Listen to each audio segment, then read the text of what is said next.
what's going on, man? Schmack-a-magov. It is I, Dr. Fuck, F-U-C-K. And with me is... Oh yeah, the Ayatollah alcoholic Ian Wadley, Wadzilla, baby. What's going on? You need to fix your setting again because your crack is not Oh, on. all Well, right. hey, forget about that. We'll fix that next week. Tell everybody who we got here again. The one, the only, the incredible Jeff Beers is back with us. How you doing, brother? I'm doing awesome, man. Yeah. Yeah. Hell yeah.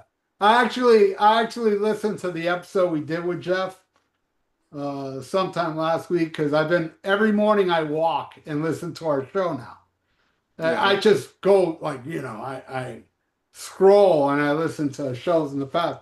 And every time I'm done with my walk, we're already into the review, and the review always brings the show down. So starting now, today, this episode, we're gonna change shit up. We're gonna like this episode. I'm gonna be picking random albums, and we're gonna talk about them. And in the future, there'll be other stuff I'll come up with. When I can't come up with something, then we'll do a friggin' album review. But album reviews are passe, bro. You know, I don't think this podcast deserves to be only, album. Look at Decibel Geek. They switch shit up. You know what I mean?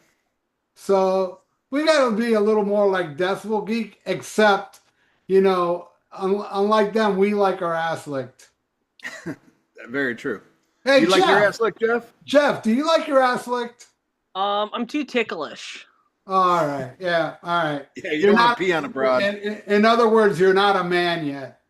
Well, no, I'm so ticklish down there. I mean, I've had it done, but I'm just so ticklish.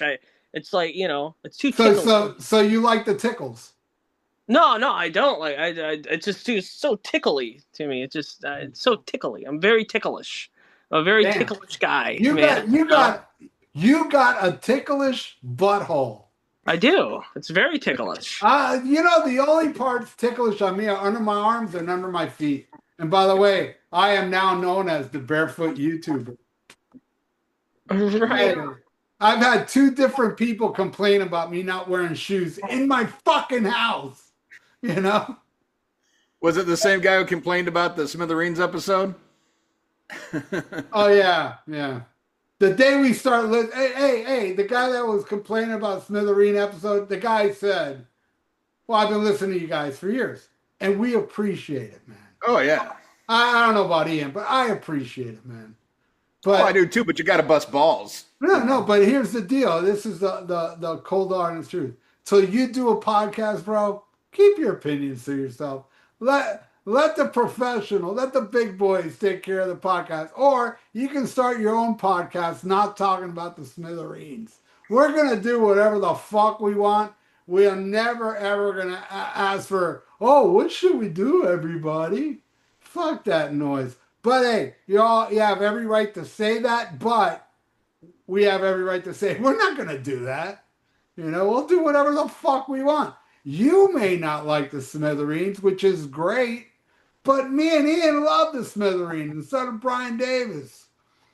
And so, we all talked good about, hey, how did it do, Ian? I don't look at our numbers. Did it do good? It didn't do good. Oh, no. It didn't I think barely better than the Onslaught, but not that good. It's all right, man. I mean, this one will be better because we're going to switch shit up, man. But, like I said, when I take my walks, the news is so awesome.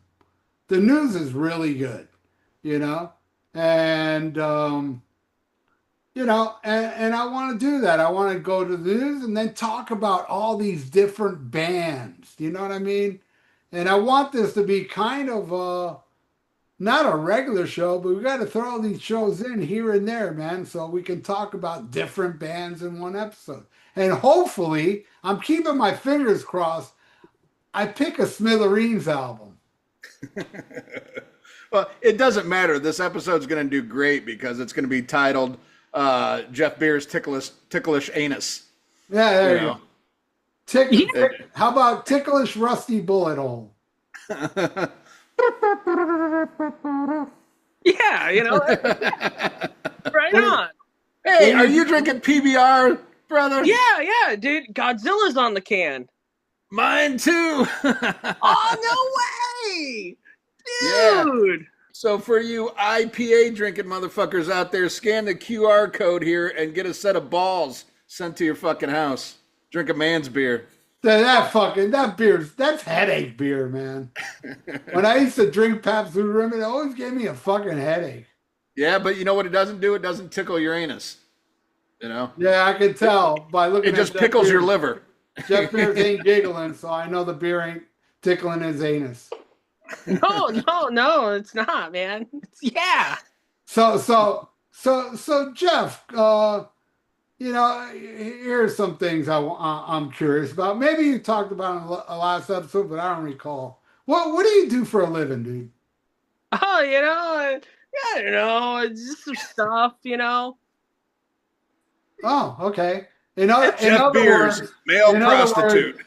In other words, very illegal shit. I don't want to talk about it. All right, we'll move on.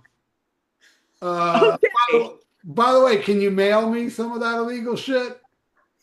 I don't know. I don't think you can. I don't know. No, you can't. You can't, but just write my name differently, like a different name, but my address. Then when I get busted, I go, that's not me. Well, I mean, I think you live in Florida, right? They have like very strict laws in Florida. Yeah, but you'll get in trouble, not me. Yeah. But I don't know. I'm not sure how to respond to this. All right. We'll talk later. I need drugs. Illegal street drugs. I know that's what you're selling. And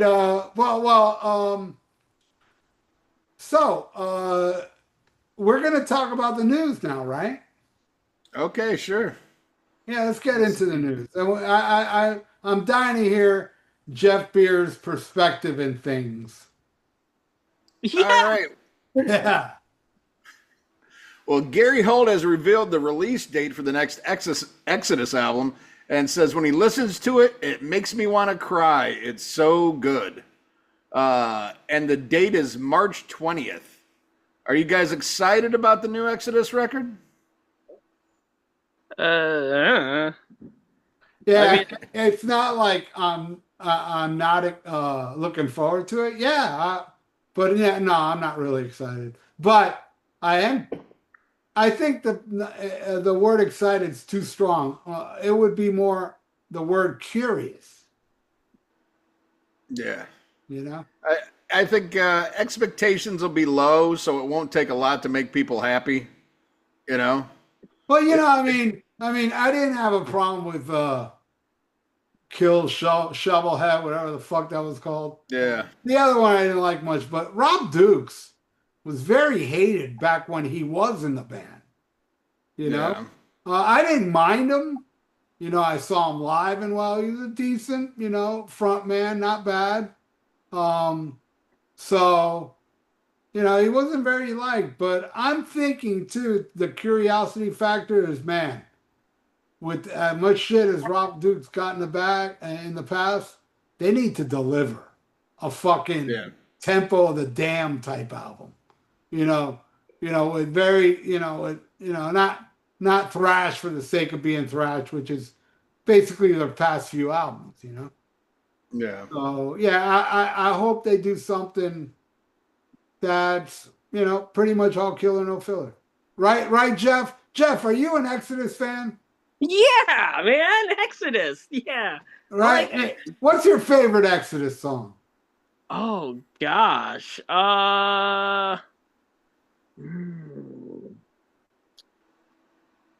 Parasite.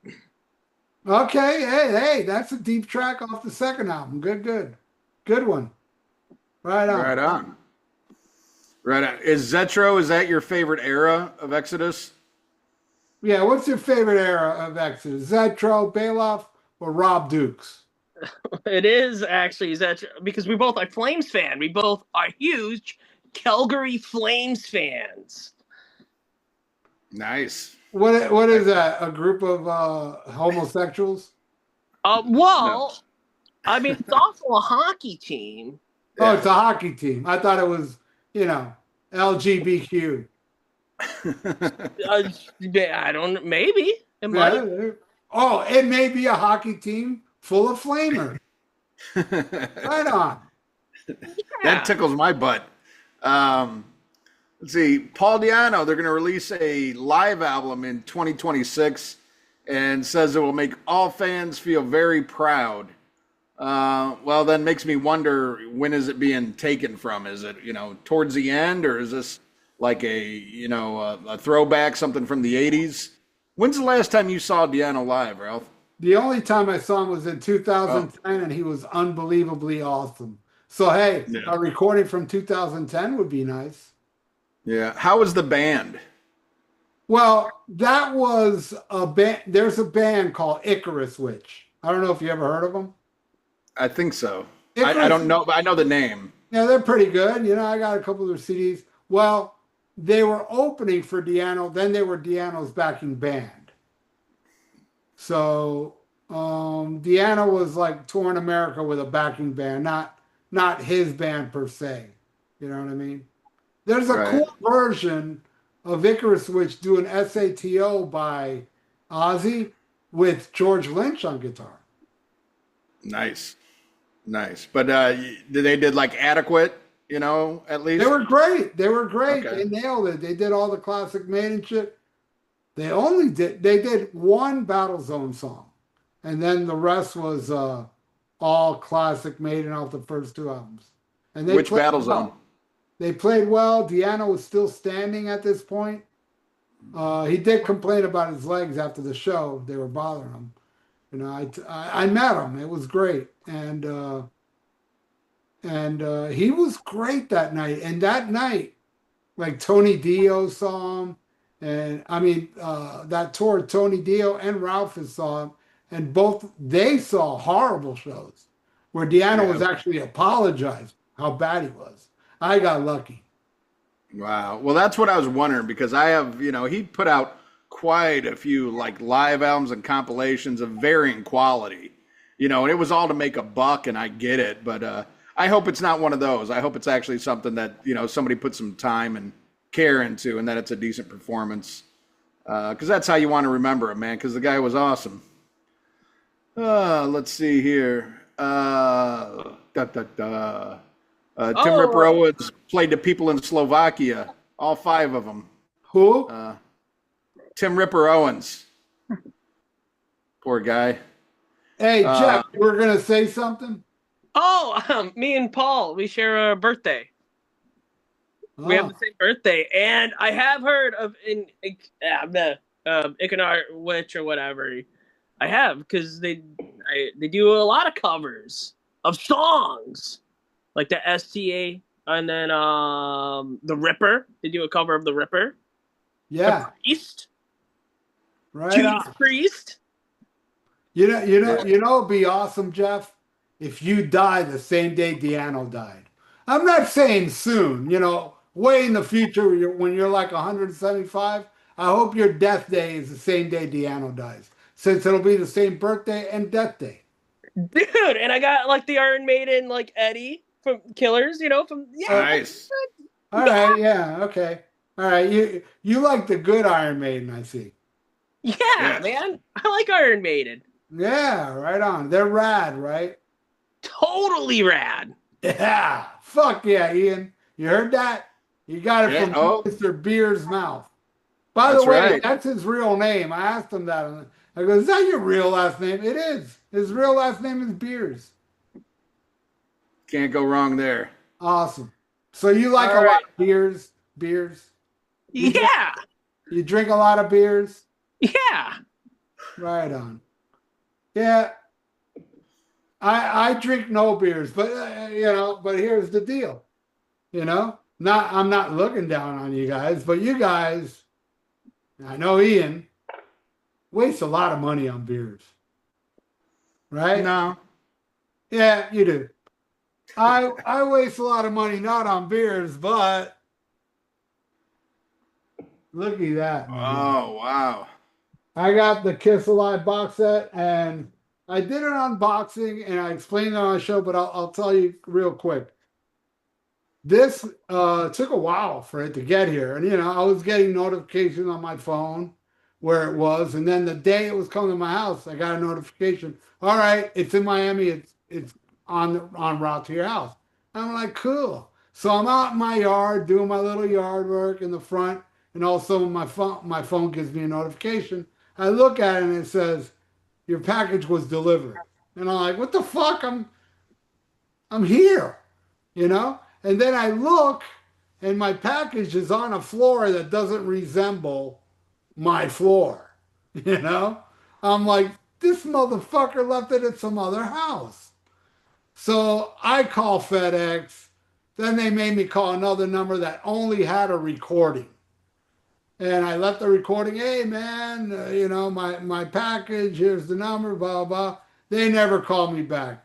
My neighbor next door calls me today saying, the lady in back of my house, they left the package at her house. So they gave it, and she came here to give it to me, but I wasn't home, or maybe I was here doing the David Ellison. I don't know. But either way, she didn't leave it there. She left it with my neighbor. So my neighbor called me today and told me, oh, I got to. I was like, oh God, because I was going to go tomorrow to FedEx and raise hell because I knew they left it at some other house. So yeah, this is awesome, man. I got to tell you, man. Like the Dress to Kill box set, the best thing about this is the Blu-ray of Kiss Alive. Playing that shit on my TV with the surround sound shit.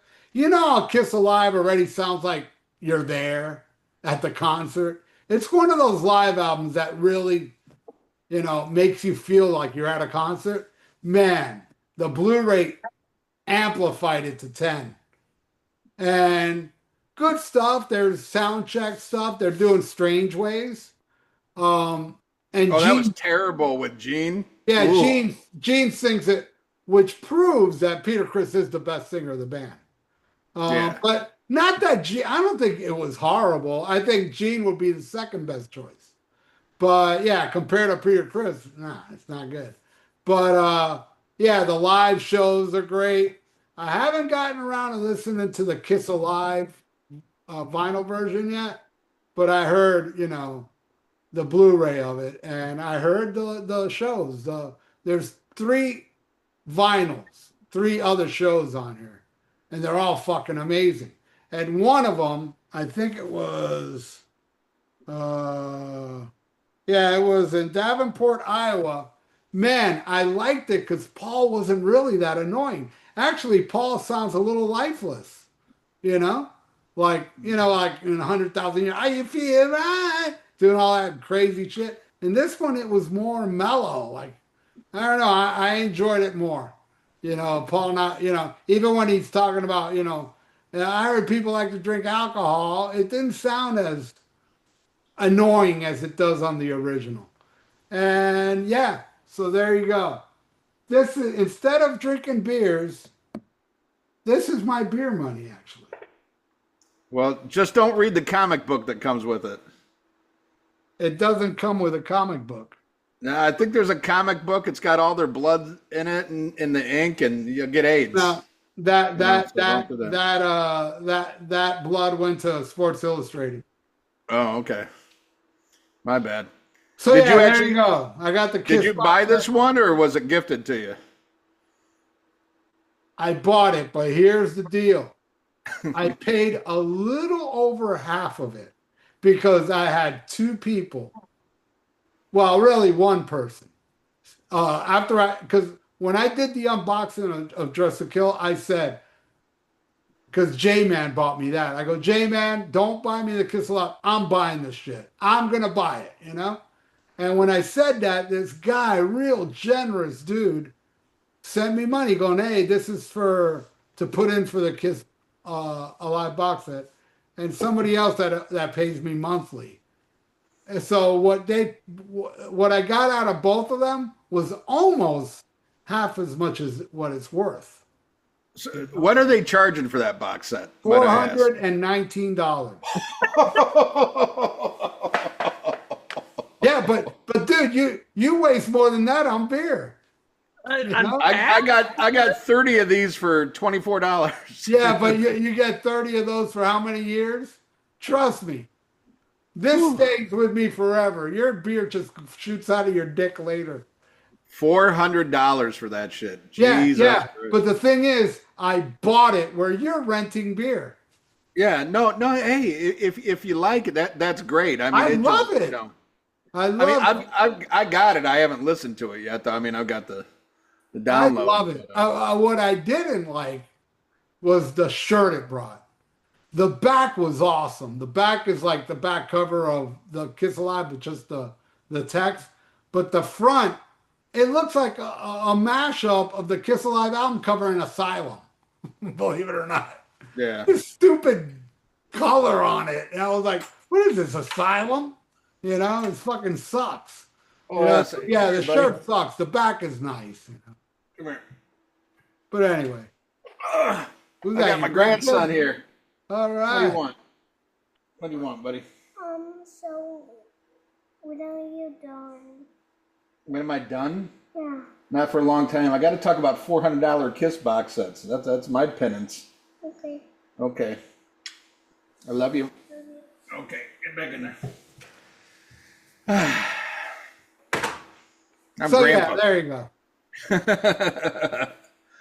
Well, I mean, hey, man, if you enjoy it, man, holy shit, though, that's just, man, shit's getting crazy.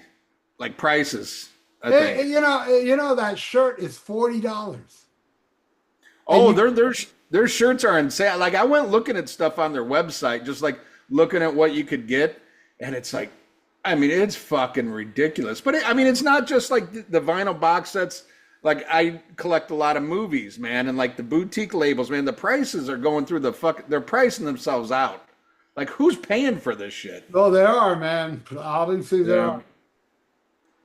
Whew. Jeff, would you pay $400 for that? No, no, that's kind of a lot. That's well, I mean, we drink Pabst, so it's like when you said like, the price. I was thinking like $50 or something like that. I was like like what? And I've seen it, like I've listened to it, and it's fine, but that's kind of a lot, man. That's Yeah, kind of a I lot. was thinking like maybe two. I didn't actually look Well, at the price. that's how much I paid for it. A little over two. Right. Holy moly! But fuck it, man. If you like it, that's all that matters. Hell yeah, I don't drink beer, so I got the money. Insane. Yeah, but you drink something, right? Do you drink pop or maybe like juice or you don't drink anything? Well, I drink my mango tea. Well, you Oh! buy. You buy. Can we say you buy other fun stuff? No, not really. I just buy groceries. I don't buy, like lately I've been buying nothing but CDs, not vinyl. So I believe No, me. but I'm saying we have beer. You have other mind-altering substances. Oh yeah, You that's know. true. Yeah, okay, yeah, you're right. You're all right, but it's still cheaper than beer. Is it though? Yeah, it is Holy shit! totally. What do you bite off a Mexican? Nope. All right. Testament's Alex Skolnick says new drummer Chris DeVos really fires up the band, and he brought a whole new flavor. Have you fucked much with the New Testament, or did you just give it like one spin and kind of forgot it already? Oh man, I listened to it like 3 days ago. I love it. I think it's amazing. It's the best thing they've done since the Gathering. I Wow. freaking love it. I love it. What about you, Mr. Beers? Testament is cool. Yeah. Yeah. Yeah, You hear the I New like him. Testament, Jeff Beers. Yeah, it's cool. It's pretty rad. Right. on. I got it on cassette. They put it on Oh, cool. cassette. Cool. I got it on CD. Yeah. See, I I don't gotta buy. give it. See, but, before I would just buy vinyl. But now it's like, nah, dude. If it's a new release, I buy it on CD. These vinyls are not, they don't sound better than CDs. Yeah, you got, old school vinyls will sound better than CDs, but not like the New Testament. You get that shit on vinyl, it's not going to sound better than CD. And plus, you're saving like what, $10, you know? Yeah. I got to give it another spin. I'm definitely not into the black metal, but you know what I've listened to all fucking week, Ralph? All fucking week. Nothing but death metal. I don't know what the fuck got into me, dude. I cannot stop listening to goddamn death metal. Right on. I've been loving it, but like even this shit, like on the Testament, I don't know. I hear too much of that European fucking black metal shit. Not your bag. It's not your bag, Daddy. Yeah, not my. And hey, it might be later. Look how long it took me to really get into like death metal, and I've been trying for fucking years. Like I'll give it a spin every couple of years, see if something bites, and it normally doesn't. And this week, man, holy shit, nothing but like Death, Obituary, Cannibal Corpse, Inhuman Condition, Deicide, and then some heaviers. I've been listening to a lot of Creator and Sodom and shit like that. And I gotta say, so far, my favorite overall is still Death. I don't think there's one bad album. There's one I like, least, which I think is the one that you don't like, right? The Sound of Perseverance. Yeah, not a fan. Yeah, I like it, but it's my least favorite. But holy fuck, the musicality, even on the earlier shit, man. But I mean, there's not one album with the same fucking lineup, so it's always so. Shit, that one with Andy LaRock. I think that's the Individual Thought Patterns. Yeah. Holy moly. Just what he adds to that, like the little difference and shit. That's some killer shit, man. Hell yeah. So that's what I've been fucking ripping on.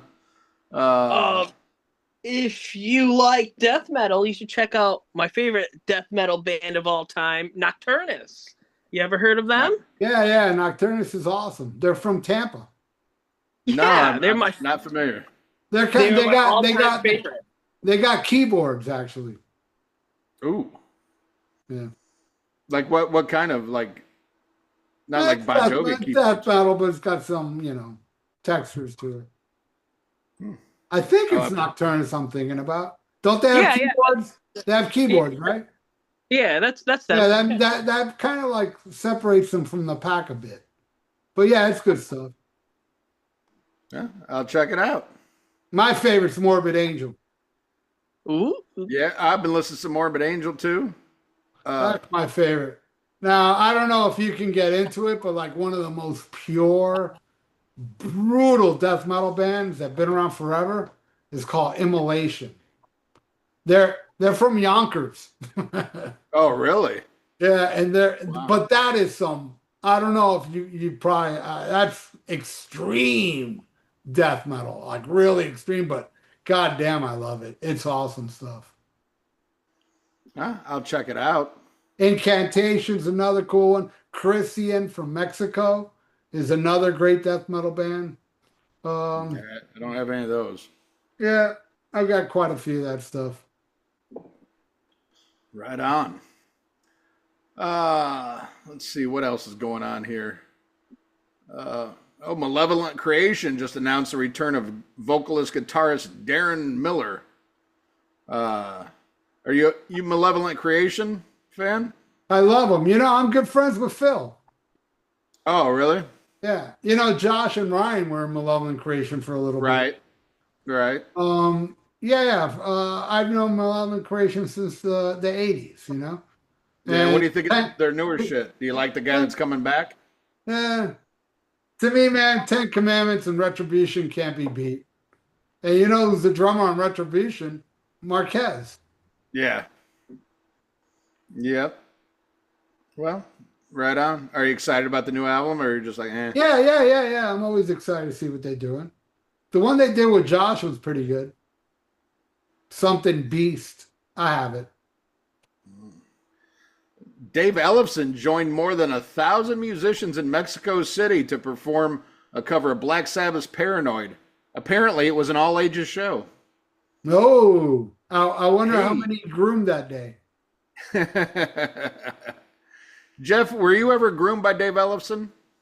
No, I was not. No, Oh, he waited till you were of age? he had to think there for a second. Well, I don't think Jeff wants to join the line and making Dave Ellison look bad.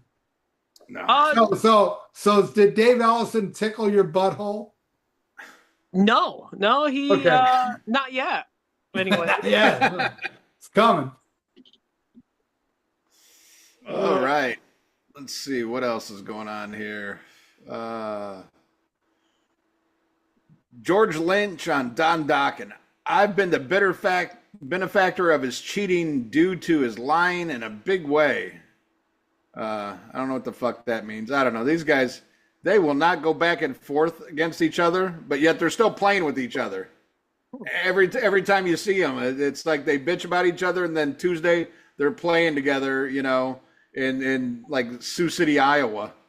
Well, because fucking promoters throw that big money at them. They're like, fuck it, I Yeah. don't like you, but there's some big money there. I don't know. When it comes to that Dokken shit, though, man, I can't tell who's a bigger asshole. I don't know if it's Don or Lynch, because I've seen them both do it, where they both come off as like who could work with these motherfuckers? Both of them.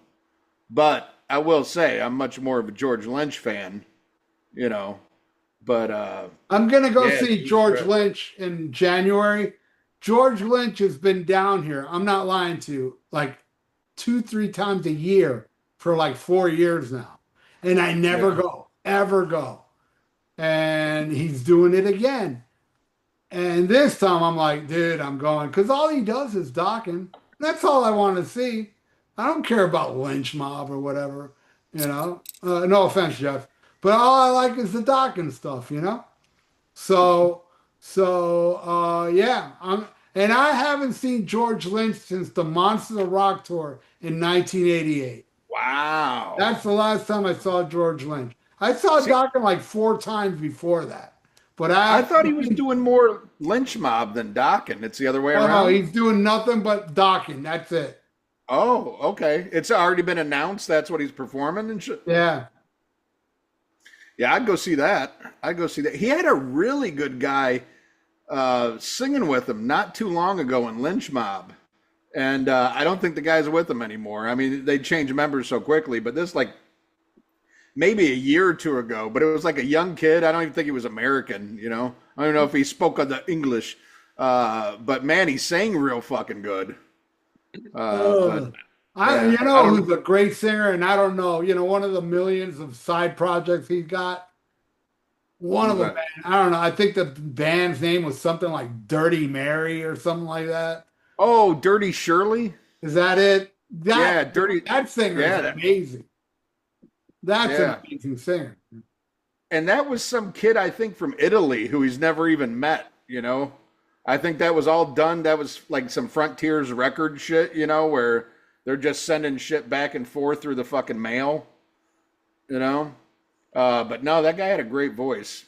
And that's one thing I want to bring up. And, I think when I talked about it before with the Testament, I think there's too much of that shit going on in music these days. And I think you can hear it. Bands not being together and recording. I think that does something to an album. I think when you do, it's all like, auto-tuned and fucking everybody just sending their MP3s to each other. I think there's a warmness missing in the music that you get. And I know like all these records that we listen to, like, okay, somebody goes and lays in the bass. Like they're not always in the same room at the same time. But it used to be bands would write shit together and do all this shit. Now I think it's like everybody does something at home and then they fucking send it in Dropbox to everybody. And then somebody just like fucking puts it together like some Legos. And I don't think it's organic. I don't think it's good for the scene. I don't think it sounds as good. Get off my lawn. Yeah, motherfuckers. What do you think, Jeff Beers? Oh, dude, I like Don Dokken, man. Yeah. Yeah, fuck yeah. Oh, but dude, Don Dokken, man. I met Tommy Chong, right? And I Yeah. asked him about Don Dokken because, dude, you ever seen Far Out, Man? Yeah. Yeah. He's in that movie. Okay. Yeah, Dawkins in the movie? I don't remember that. dude, no, he's performing. He's like playing over at his house. Oh wow, I Oh, gotta see it dude, again. I saw Fire Out Man when it came out on VHS, and I haven't seen it since. I don't Well, remember. it's an awesome movie, but I asked about Don Dokken, and and he said that he met him at a recording studio, and he bought a castle in Transylvania, but he thinks he got ripped off. that's what Tommy Chong said about him. So Wow. You know, I met Cheech and Chong like maybe 6 months ago. Look, dude, Tommy Chong looked like he was not doing good. I'm amazed well, he's still alive. He was really in bad shape that day. when I met him in the state of Michigan, we have a thing called the Hash Bash, and it's been going on for decades. And Tommy Chong just got back from that Hash Bash.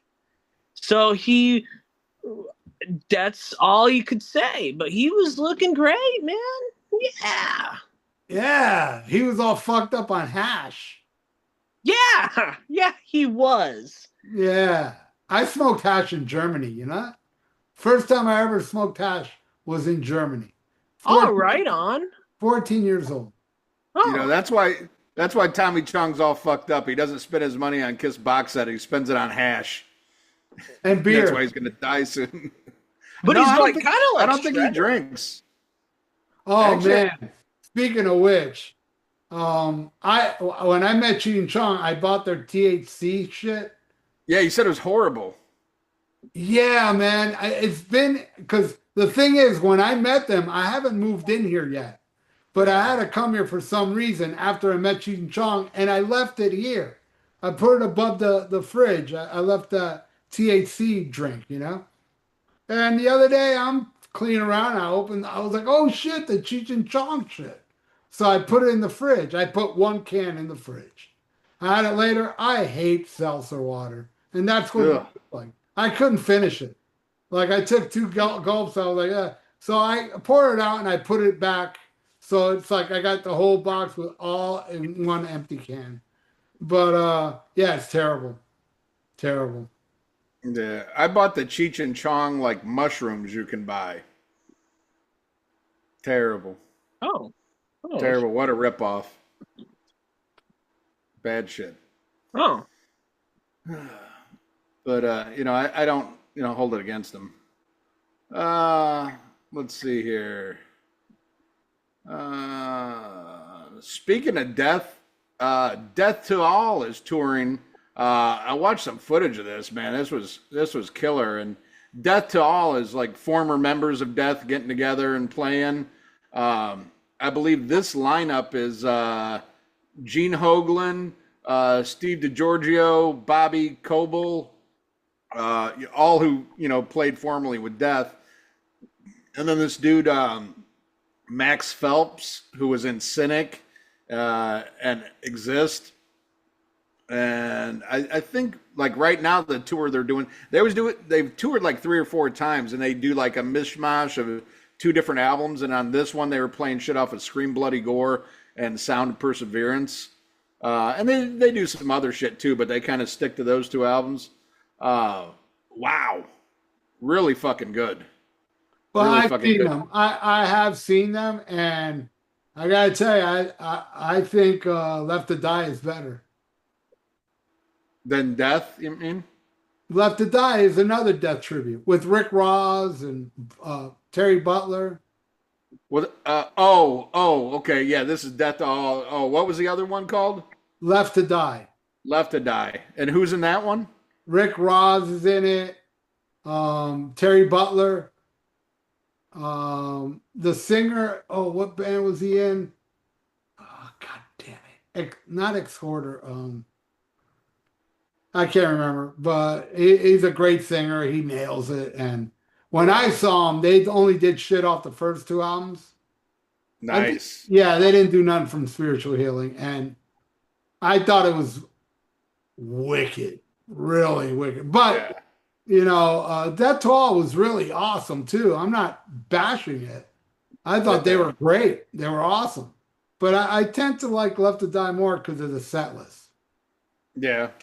Well, I mean, I guess, and that depends on what tour you caught them on before, because I think Death to All has done like 3 different tours, and it's always different shit they're doing. Yeah, I saw the first tour.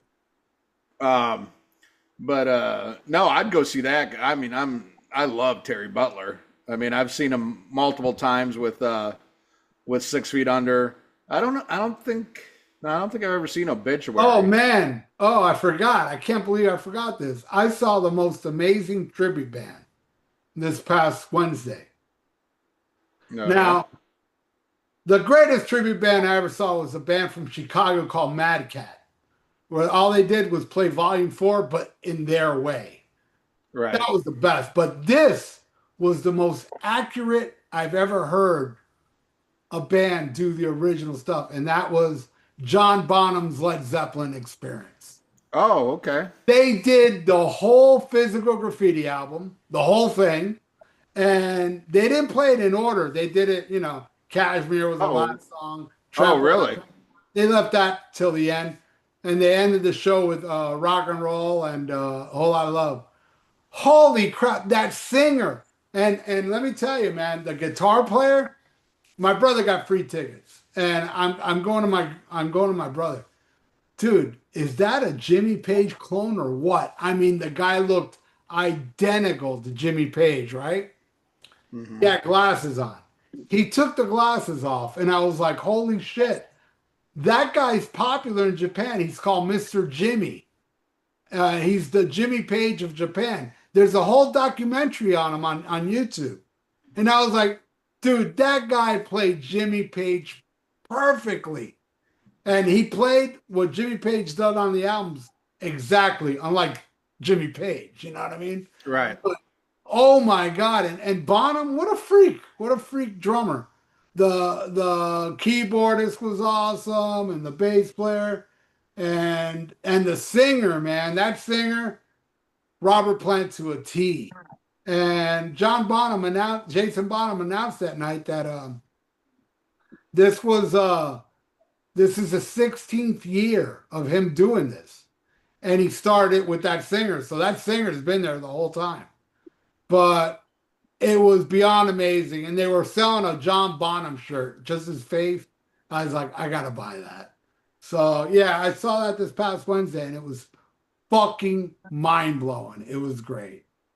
Now, did you find it kind of, I mean, obviously you said it sounded great, but did you find it disjointing that they didn't do the album in its sequence? Jason Bonham actually explained why they weren't going to play. They started it in sequence. They opened up with Custard Pie. They went into the Rover. But after that, they went into Wanton Song. And then Jason said, look, we're going to play Physical Graffiti in its entirety. It's the 50th anniversary. But we're not going to play it in the order, because if we do, I know some of you will go out to the bathroom and get beer. So I'm not going to tell you what's what or what's coming up, because, some of you know and you'll leave. So they kept them, the two most popular songs is Trampled Underfoot and Kashmir off that album. And those were the last 2 songs they played before they went into the encore. And I love when bands do an encore where they don't leave the stage. That was, I'm sick of bands leaving the stage for the encore. I'm sick of it, So that was, and it was fucking awesome. I mean, I do have like this stigma with tribute band, but man, when it's done that well, shit. I see Led Zeppelin, of course not, but I saw a great, amazing tribute band for free on top of that. And the place was fucking packed. I mean, packed. And, it was Wednesday night, and, Thursday was Thanksgiving, so I guess that played into it. A lot of people didn't have to work the next day, but man, there was a lot of people at that fucking venue. Loved it. It was great. Nice. How about you, Jeff Beers? Are you a fan of the Led Zeppelin? Yeah. Right on. What's your favorite Zeppelin album? Um, Houses of the Holy, but my favorite song is The Rover. Right Nice. on. House of the Holy is Jeff, my second favorite. what's the worst Led Zeppelin album?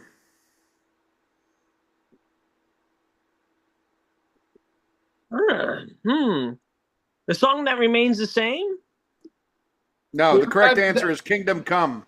that, Oh, that that's a great pick because that is not a good live album. Unlike How the West Was Won.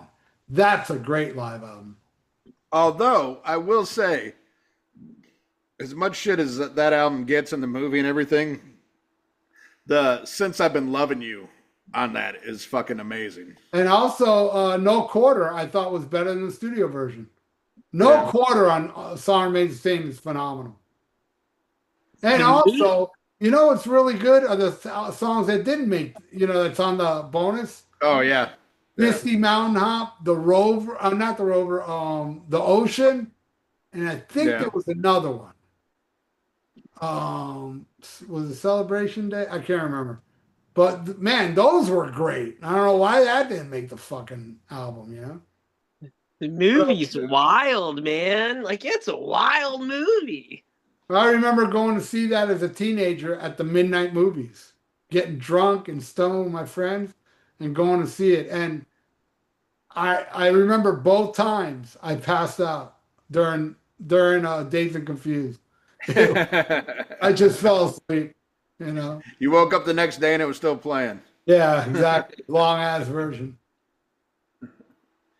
Well, right on. Let's see.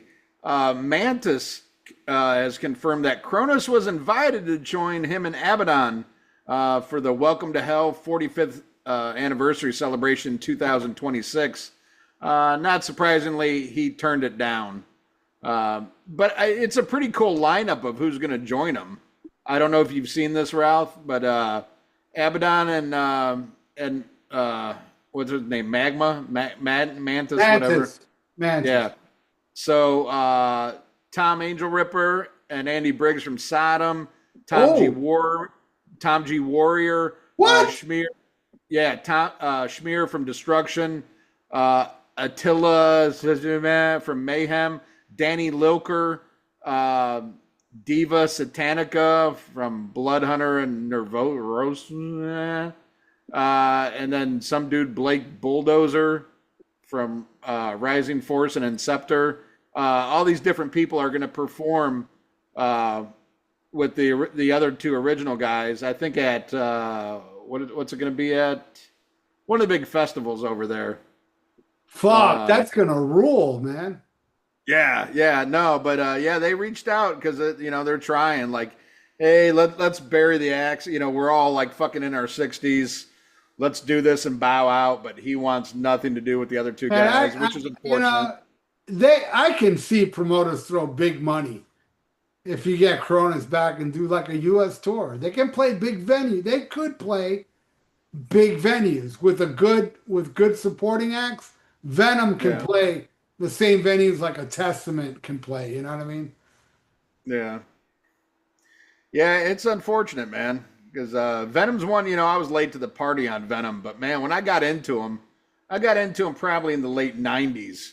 But, man, I really fucking dug him, That's some good shit, man. Uh-huh. And you can see the influence they had on other people. I know, like, Lemmy hated him and made fun of him. But, and that's cool and all. I mean, yeah, technically Lemmy later said they were all right. But you know what I mean? Technically they weren't all that great, but there was just something cool about them, man. They technically songwriters, they were phenomenal. And game changers. They changed the genre, man. They invented a genre. That is one, if not, when it comes to the underground, come on.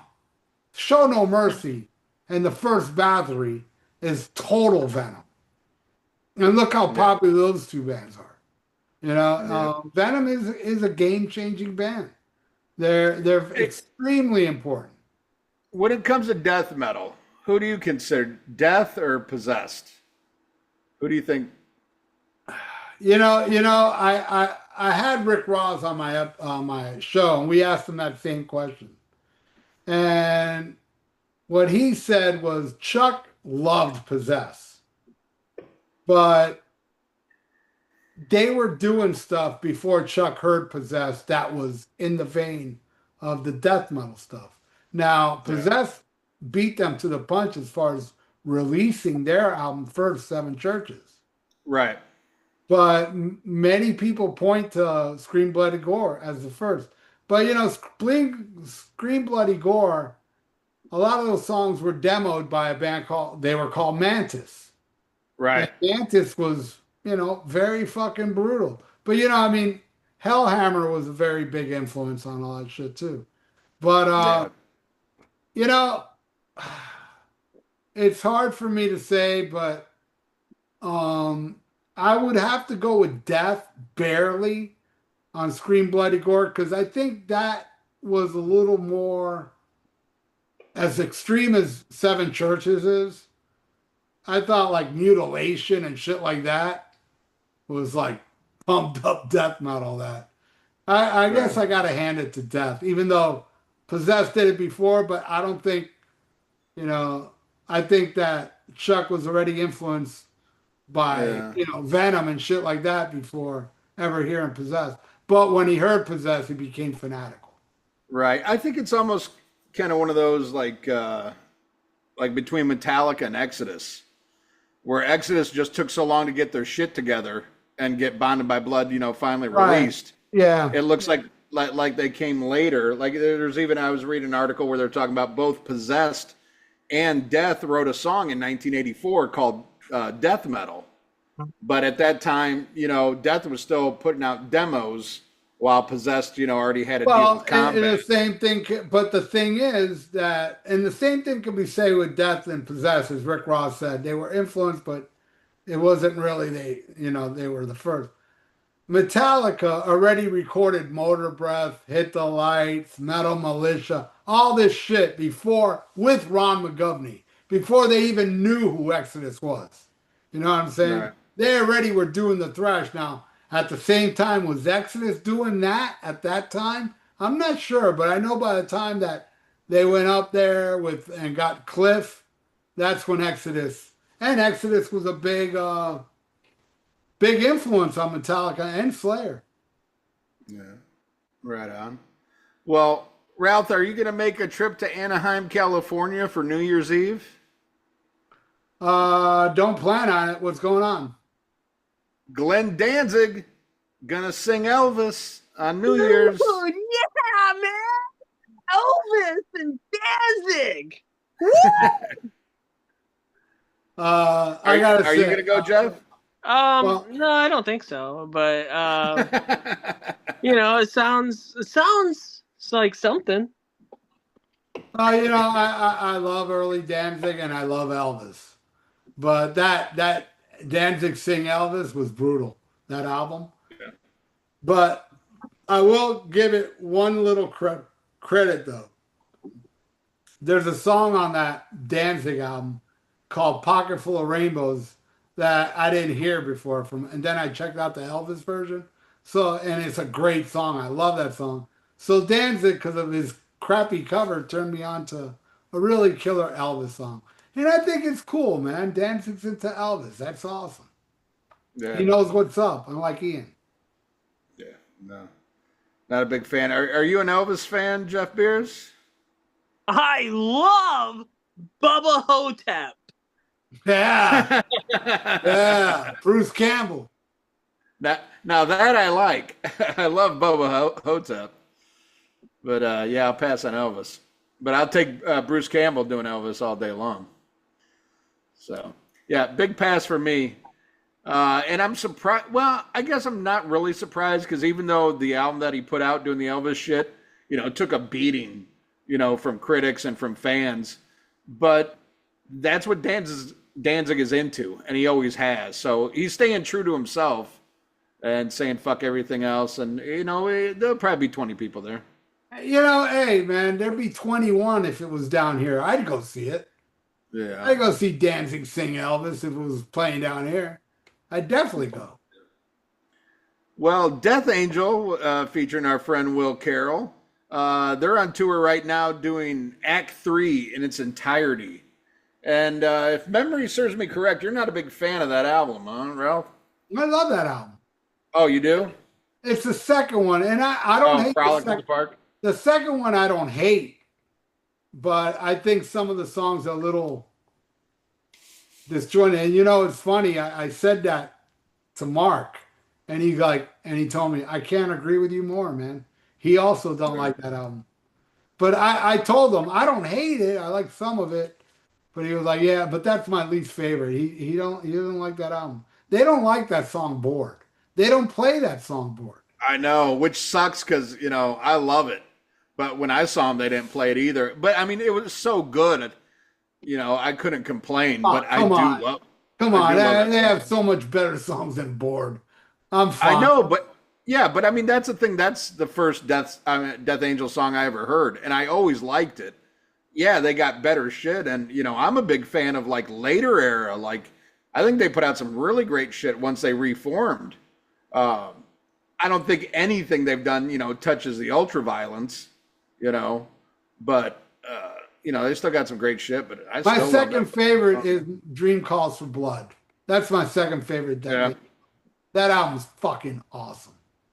yeah, that's the one with the wolves on the front and everything, Yeah. right? Yeah, that's some good shit. That's a good fucking album. So I would love to see. I just saw them the one time, so I'd love to see them. I don't know if they're coming around here though on that. Uh, Jeff Loomis is praising the new Nevermore members, teasing band's upcoming album is going to be a heavy album. And Nevermore is one I kind of like, when they were out and they were current, I never really fucked with them. But I went back and listened to some shit. And I mean, I'm not like ultra familiar with their shit, but like what I heard, I'm a fan of it. What do you think, Ralph? Like I Nevermore? love Nevermore. You kidding me? Yeah. I've been there since day one because I'm a big Sanctuary fan. So But when is that it, was that World Dane was in that? World Dane and Jim Shepard were both in Sanctuary. Right. And But weren't they, well, who was in Nevermore? What was yeah, World Dane yeah, in Nevermore though? yeah, World Dane and Jim Okay. Shepard were in Nevermore. Right. Did he Uh, sing differently in Nevermore though? I'm yeah, trying to because think. his voice got a little more, he can't Yeah. hit the highs anymore. Yeah. See, I liked his voice better on the Nevermore shit than on the It's great. Sanctuary. A lot of people prefer Nevermore. I'm more of a fan of the second Sanctuary album. Well, I love Yeah. Refuge Denied. I love the reunion album. But yeah, I love Nevermore. I've seen him, I don't know, a shitload of times. I met Worrell on more than one occasion, and every time I met that guy, he was shit faced.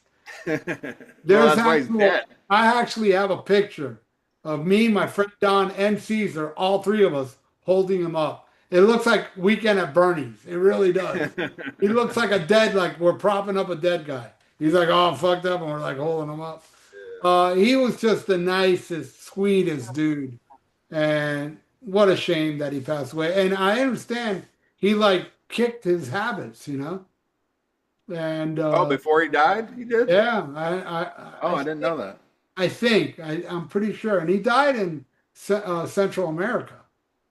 Yeah. He died. He was over there. I don't know if he was living or recording, but he was like somewhere like in Brazil or something. And Yeah. wow, man, it bummed me out when I heard he died. I was like, oh, not Worrell, man. Worrell was such a nice guy. I'll Shame. tell you though, when it comes to Nevermore, what really sticks out to me though is Loomis's guitar playing. Yeah, no, yeah, of course, Lubin. And That guy, I'm curious to hear what this is going to sound like. yeah, and I think- think the same drummer, but they for whatever reason they didn't ask the bass player back. Yeah, I yeah, believe. and that's lame. That's the guy from Sanctuary too. Okay, Why isn't Jim Shepard there? Right? He probably yeah, doesn't, get another bass player. He doesn't have to pay that much. I don't know. All I know is I'm twiddling my thumbs, and that's not cool. But I freaking love Nevermore, and whatever they do now, man, I'm curious. I'm curious to hear it. I wish them nothing but the best of luck. you know? Awesome. Do you know Nevermore, Jeff? Are you familiar with them or not your bag? Oh yeah, they're pretty dandy, but I love Weekend at Bernie's, man. How about Weekend at Bernie's too? The voodoo thing, I dig it. I wasn't into that shit. And let me ask you a question. I'm just curious. I did see Weekends at Bernie 1. Weekend and Bernie 2, he ain't stinking up the place yet. What is this, the next day or something? Well, maybe they just don't want to mention it because, they don't want to offend him because he's old. Old people He's, stink sometimes, and he's actually dead. well, yeah, but And, he's and, also de- and dead people stink all the time. yeah, but you don't want to mention it. In a movie? Yeah, what? Fuck realism. Right, Jeff? Sure, why not? Yeah. Yeah. Fuck yeah. Fuck yeah. Hey, All Jeff, right. Last Action Hero, bro. Yeah. Oh, dude, I think I got the poster. Oh, there you go. I see it. Yeah. I got the soundtrack. Dude, on eBay, they have the soundtrack, like a platinum record of the soundtrack for $999. Can you get me it? I'm thinking about making an offer on it. I'm thinking about making an offer. A lesser offer, of course. Can you buy it and send it to me and then I'll sell it to you? Ah, no. Ah, No. he's That not shit as went dumb as I platinum? thought. But you can play with it or if you want. All right, I will. David Ellison style. Yeah, because he's on the album. Is he? Oh yeah, that's right. Angry again. Yeah. Yeah. All right. Well, you know who's angry is Nikki Six. He says he doesn't like it when 65-year-olds act like they're 25. All right, hey, I'll let you guys talk about it because I did a news report on that, and it'll be up tomorrow. And it's as Jeff Beers would say, it's quite dandy. So I'm not going to say anything now. Tune in to Almost Human tomorrow. The only news that matters. I talk about Nikki Six saying, "I don't like people that are 65 acting 25." Oh, I like Motley Crue. They're pretty rad. Are they? Oh, speaking of Motley Crue, oh my God, did you hear? They just released a box set of Home Sweet Home or Theater of Pain. Theater Pain. Yeah. They put up a song from the live album that comes in the box set. Keep Your Eye on the Money. Dude, not only the recording's horrible, it doesn't sound like a good recording. The performance is fucking sounds like Motley Crue today. It's fucking Really? horrible.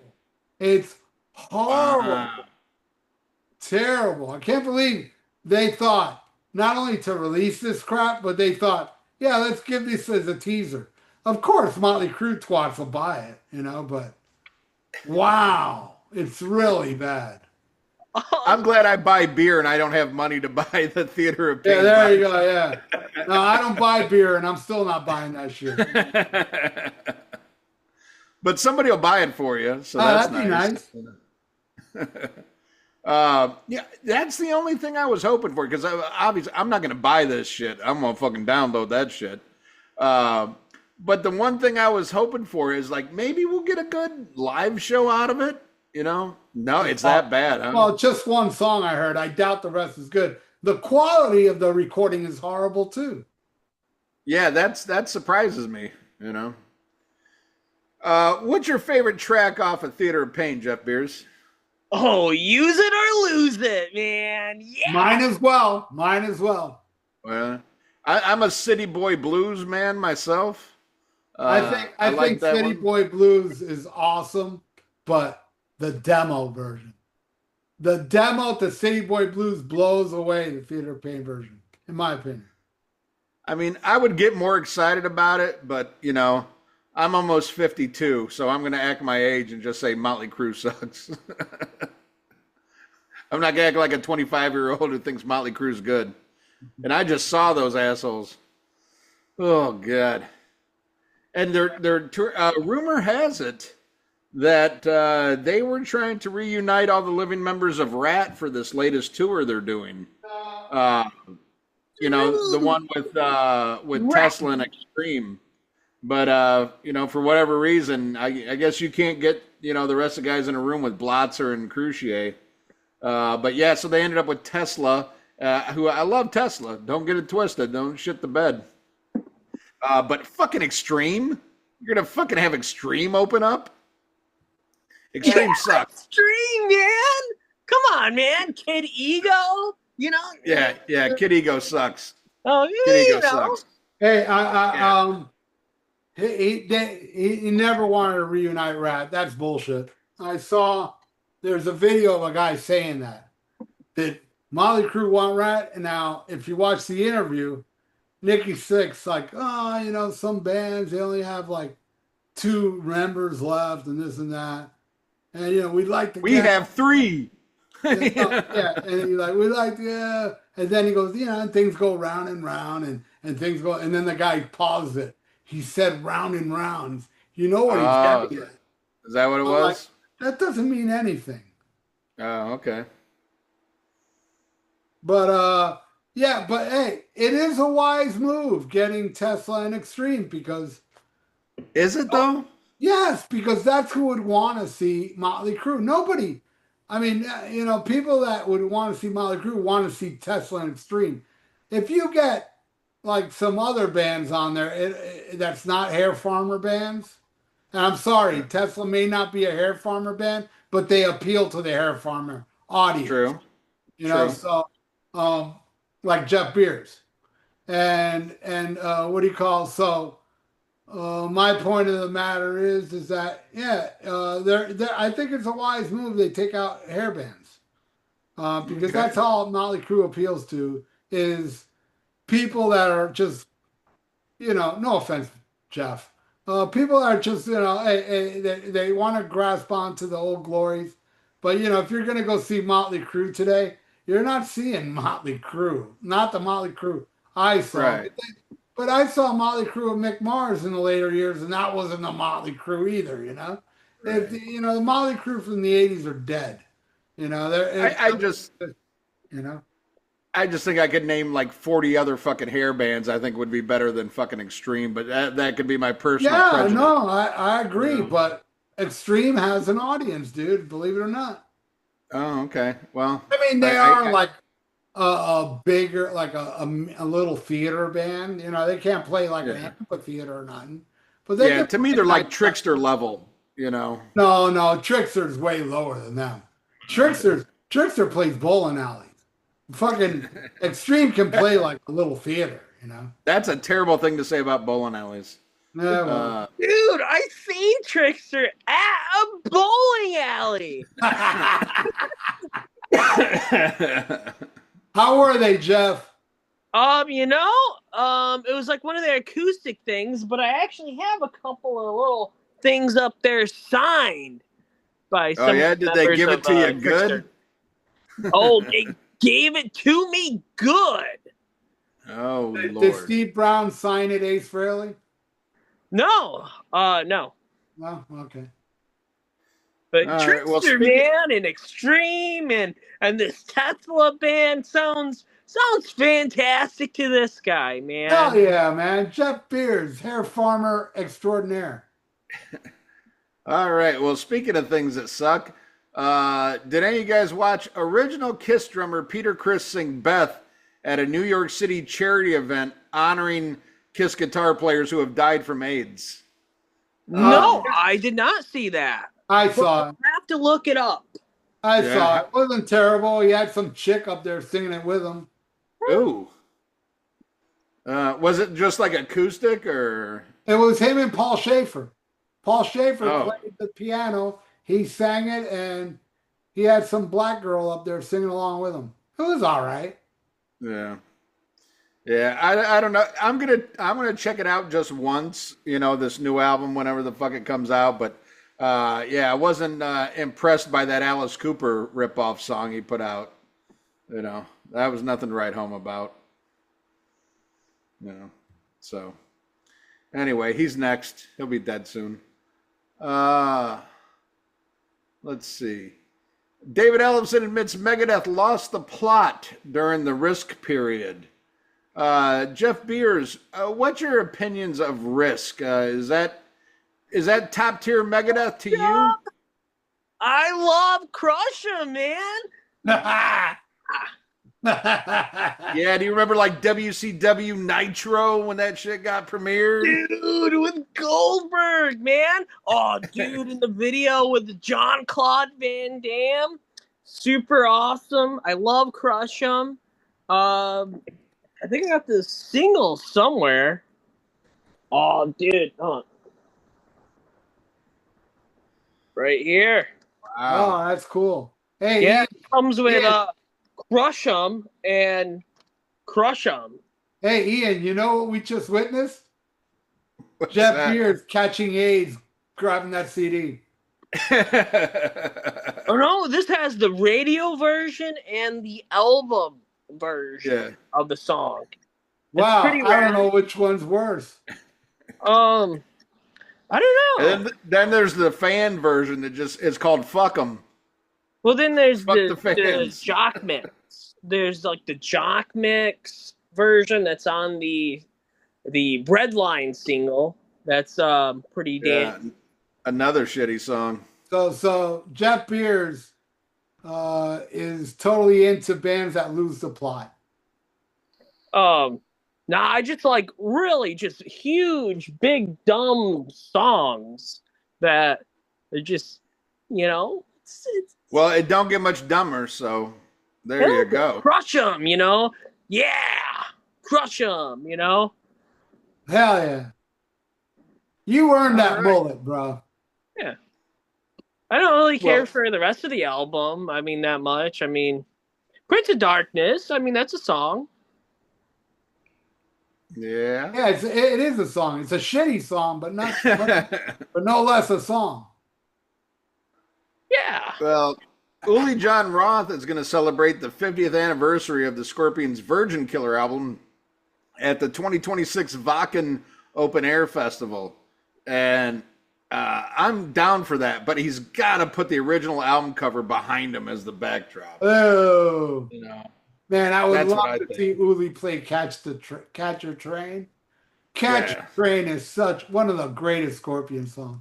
And there's no recording of it, but Van Halen played Catcher Train in the clubs. But there's no recording of it. I would love to hear that. It's funny, the record store that I grew up going to, Chicago Records, the owner was like the biggest Scorpions fan in the world. And I was talking to him about the Scorpions one time. And, mind you, this is around the Savage Amusement era and shit like that. But he's like, I was like, Scorpions are really your favorite band? He goes, yeah, but he goes, I'm really into like 70s Scorpions. And I was like, ugh. And like looking back at it now, like he was right on. I'm the one that was like, 70s shit is so fucking amazing. Uli John Roth, as much as I have permanent hearing damage from that show, I'm so glad I got to see him live because that guy is just fucking next level. I mean, so good. Love me some Uli John Roth. Hope I get a chance to see him again. Probably not, but I would go in a heartbeat. Beers, I know you gotta love some 80s Scorpions, but are you familiar with 70s Scorpions? And what's your opinion? Dude, I have a Scorpions poster right there. Is it 70s? I can't see. It's Blackout. It's the Blackout. Yeah. But what about like, Taken by Force, shit like that? Are you fans of those albums? My Tokyo all-time favorite Scorpion song is Hey You. Okay. Well, Uli John Roth's not on that, but I love that song. Wasn't it recorded in the 70s? I believe like 79 or something, sung by Rudolph Schenker. But I love that song. That's just, that's my favorite Scorpion song. Okay. It's a killer song.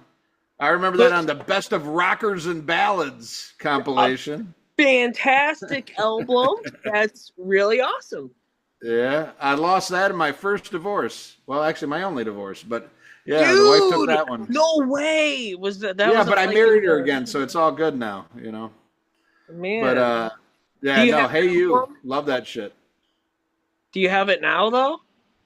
Oh God, no, I don't know. She must have lost that shit. But I mean, I've got a copy, but not the copy. Oh, Ralph, okay. are you a Well, fan of Hey You? Yeah, I actually have that Rockers and Ballads on CD. I have that one. Right on. Let's that was see. actually like one of my first albums, actually, the Rockers and the Ballads. Nice. Man, pretty cool tour Megadeth is doing of Canada with Anthrax and Exodus. I think that's a pretty good lineup. Uh, Beers, how far are you? How long does it take you to cross the border into Canada? Well, Are you by the? dude, man, I got a '96 Mustang with a 4.6 liter V8 that has 215 horsepower, so I can get to Canada pretty fast, man. Yeah. Hell Have yeah. you ever have you ever caught any shows up in Canada? I love Canada because I'm a huge Flames fan. And Yeah. Windsor, Lansing is like right in the middle of the mitten, man. So I could go to Canada pretty fast. Sometimes you just go to Canada on accident, man, just driving around Detroit. Right, but that's what I'm saying though. Have you seen some shows in Canada? Is what I'm asking Dude. you. Yeah, because that's where like Helix and April Wine and Nice. Thor, they only play Canada. They don't cross the border. So you went to Canada to see all those bands. Oh, of course, man. I would Fucking love to A right. see Honeymoon Suite, man. If Honeymoon Suite plays in Windsor, I might be able to go. Honeymoon Suite. I think they're opening up for Helen Reddy. So I think you might be able to catch that. Have you been to Canada? No. Have you seen Helen Reddy? No. Not lately. Jeff? You never seen Helen Reddy live, Jeff? Me? No. Wow. I'm not. Well, see, Canada's not. I've been to Canada, but not like I don't like. It's not a walk across the street, man. It is with that 573 horsepower you got. I just got it, man. I just got it. So it's not. I haven't done it. I just got it. But dude, but Canada, man, the strip clubs, right? Because they don't have they got coins. You ever seen that? No. It's not dollars. It's coins. You got coins, man. You don't have dollars. You got coins because it's Canada. I think There's no dollars in Canada, only coins. You use coins. It's crazy. It's different. It's completely different from America, man. can't you give them like maple syrup too? Can't you barter? I think it's I like think- Tim Hortons, man. Like Tim Hortons. There you go. Dude, the Tim Hortons has pizza. All right. Well, you had me at pizza.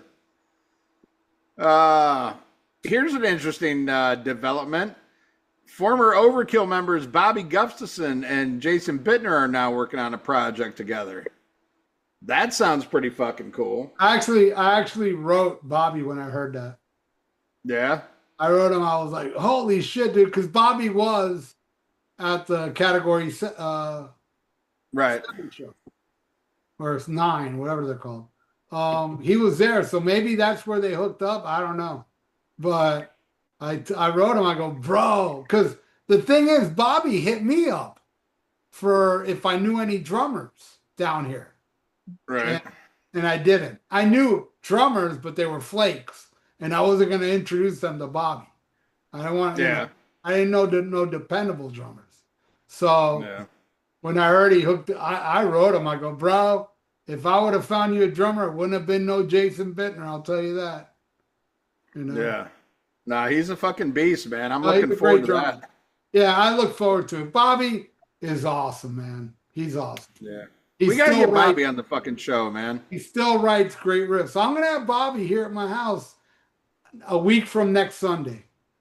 Nice. 2 Nice. weeks Because from- I talked to him online about doing the show, and he was down with it. We just got to set a date. I'll talk to him when he's here. Yeah. Yeah, 2 Sundays from today, I won't be able to do the show. I'm having a big get together in my house. I'm gonna have Dave Spitz here too. I'm gonna have a member of fucking Black Sabbath in my house. And Dude, Black Sabbath, man. yeah, man, he's gonna be here. Hey Jeff, why don't you come down, bro? Oh goodness, I don't know, man. I don't really care for the traffic in Florida. Yeah, but you got all those horsepowers. Yeah, but it doesn't do any good in traffic. And you can get me that Last Action Heroes platinum disc. I don't know, man. It's just that I hate the traffic in Florida. Not a big fan. All right. Okay, well, you're lost. It's gonna be a happening party. But dude, Black Sabbath, man, that's so rad, dude. Yeah, I love Black Sabbath. That's like my favorite band. Yeah, he's gonna be here, bro. I'm gonna have a member of Black Sabbath in my house. And the awesome Bobby Gussis. Awesome. Right on. Well, I think that's about it for the news. I can't think of anything else that I give a shit about.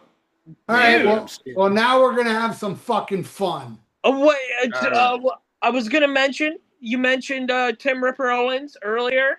Yeah. Yeah, in Slovakia. But dude, he did a cover of "Gonna Fly Now" from the Rocky movie. Really? Yeah.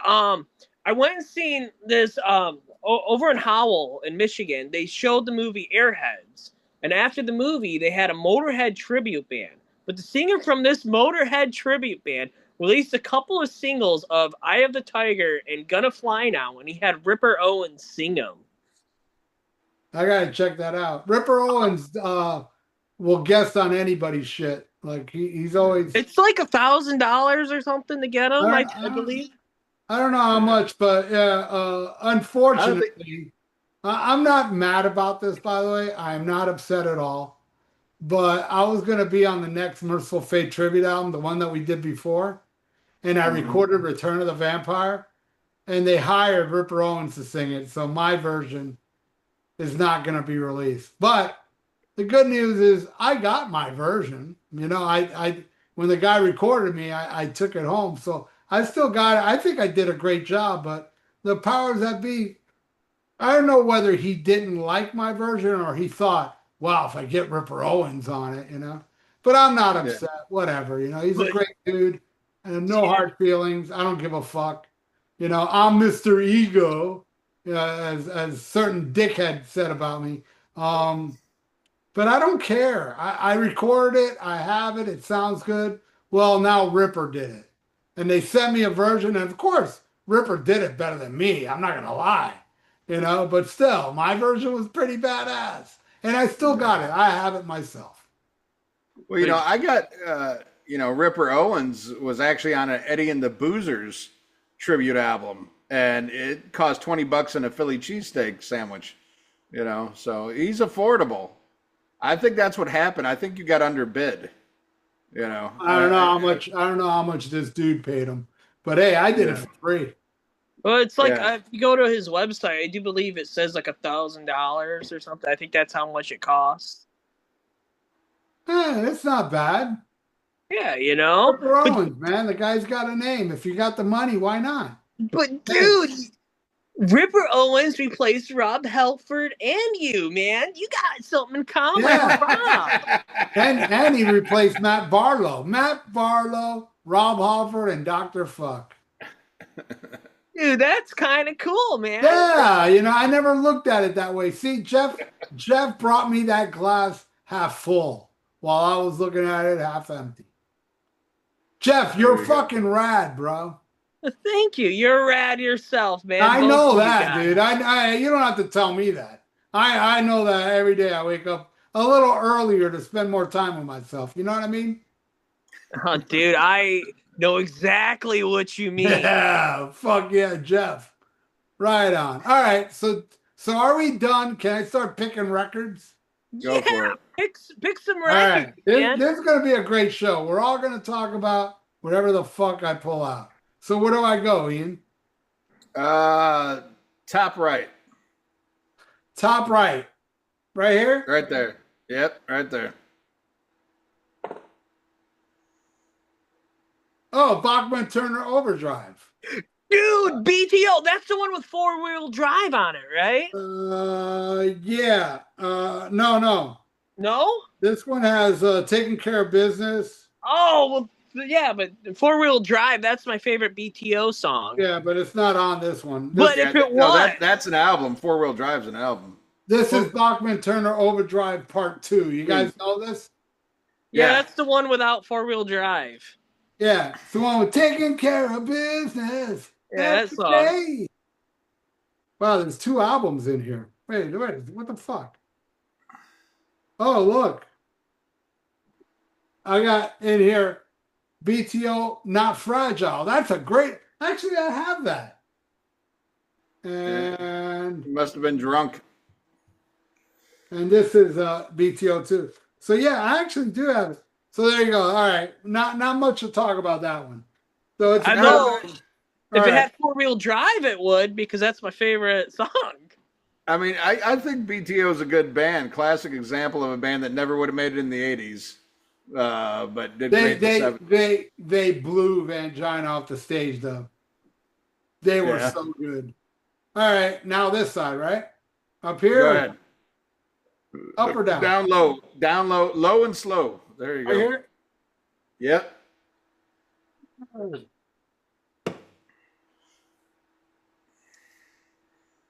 God damn it. Ugh. All right, there's something you guys don't know. Victor Wooten. This is great shit. You know? Victor Wooten? What? You know, Jeff? You know Wow. Victor Wooten? No. Yeah, I can't believe you have some Victor Wooten. Holy shit. And it's autographed, see? Right on his Oh, hand. wow. Oh, I love Wow. Victor Wooten. Well, I met Wow. him and got that shit autographed. All right, let's go right here.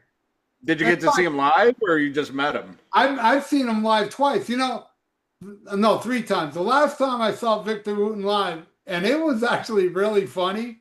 It was Victor Wooten and Sinbad. dude, the comedian? Yeah, Sinbad. He Dude, was doing no skits way. during Victor Wooten's stage.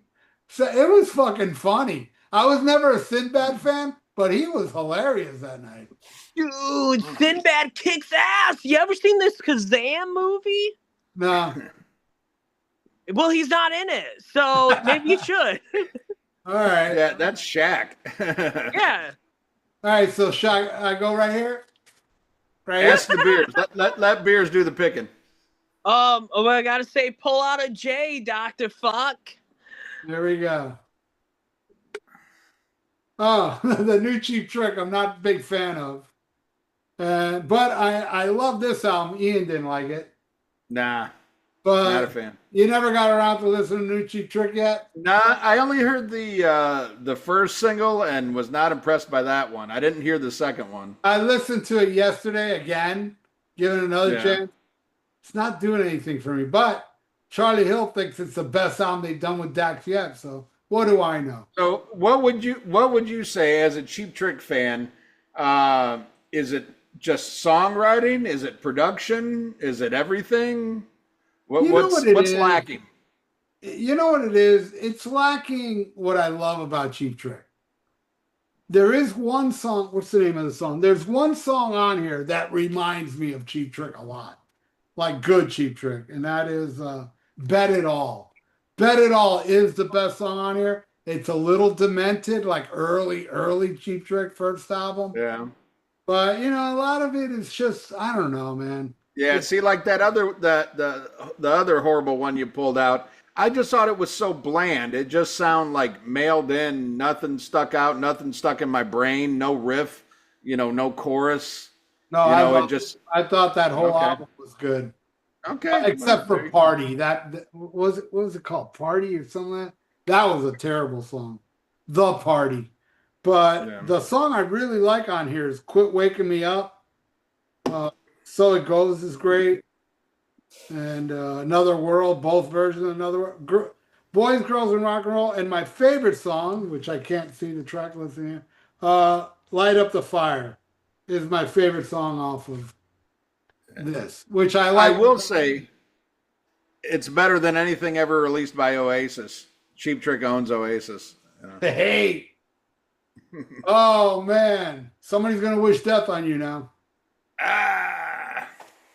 All right, how about back here? Tell him, Jeff. Tell him where to go. Oh, dude, Yeah. pull out a J. Pull out a J, Miss Dr. Fuck, man. Pull J, out a what J. the like the letter J? Like the letter J. All right, that's Have you got it like somewhere? But Like, see, he can't look. He's got to stick out his arms. You I know, got he my can't. J. My J's are He way can't be down. well, influenced. just in the general area of a J. Yeah, there you go. Dude, Screaming for Vengeance, man.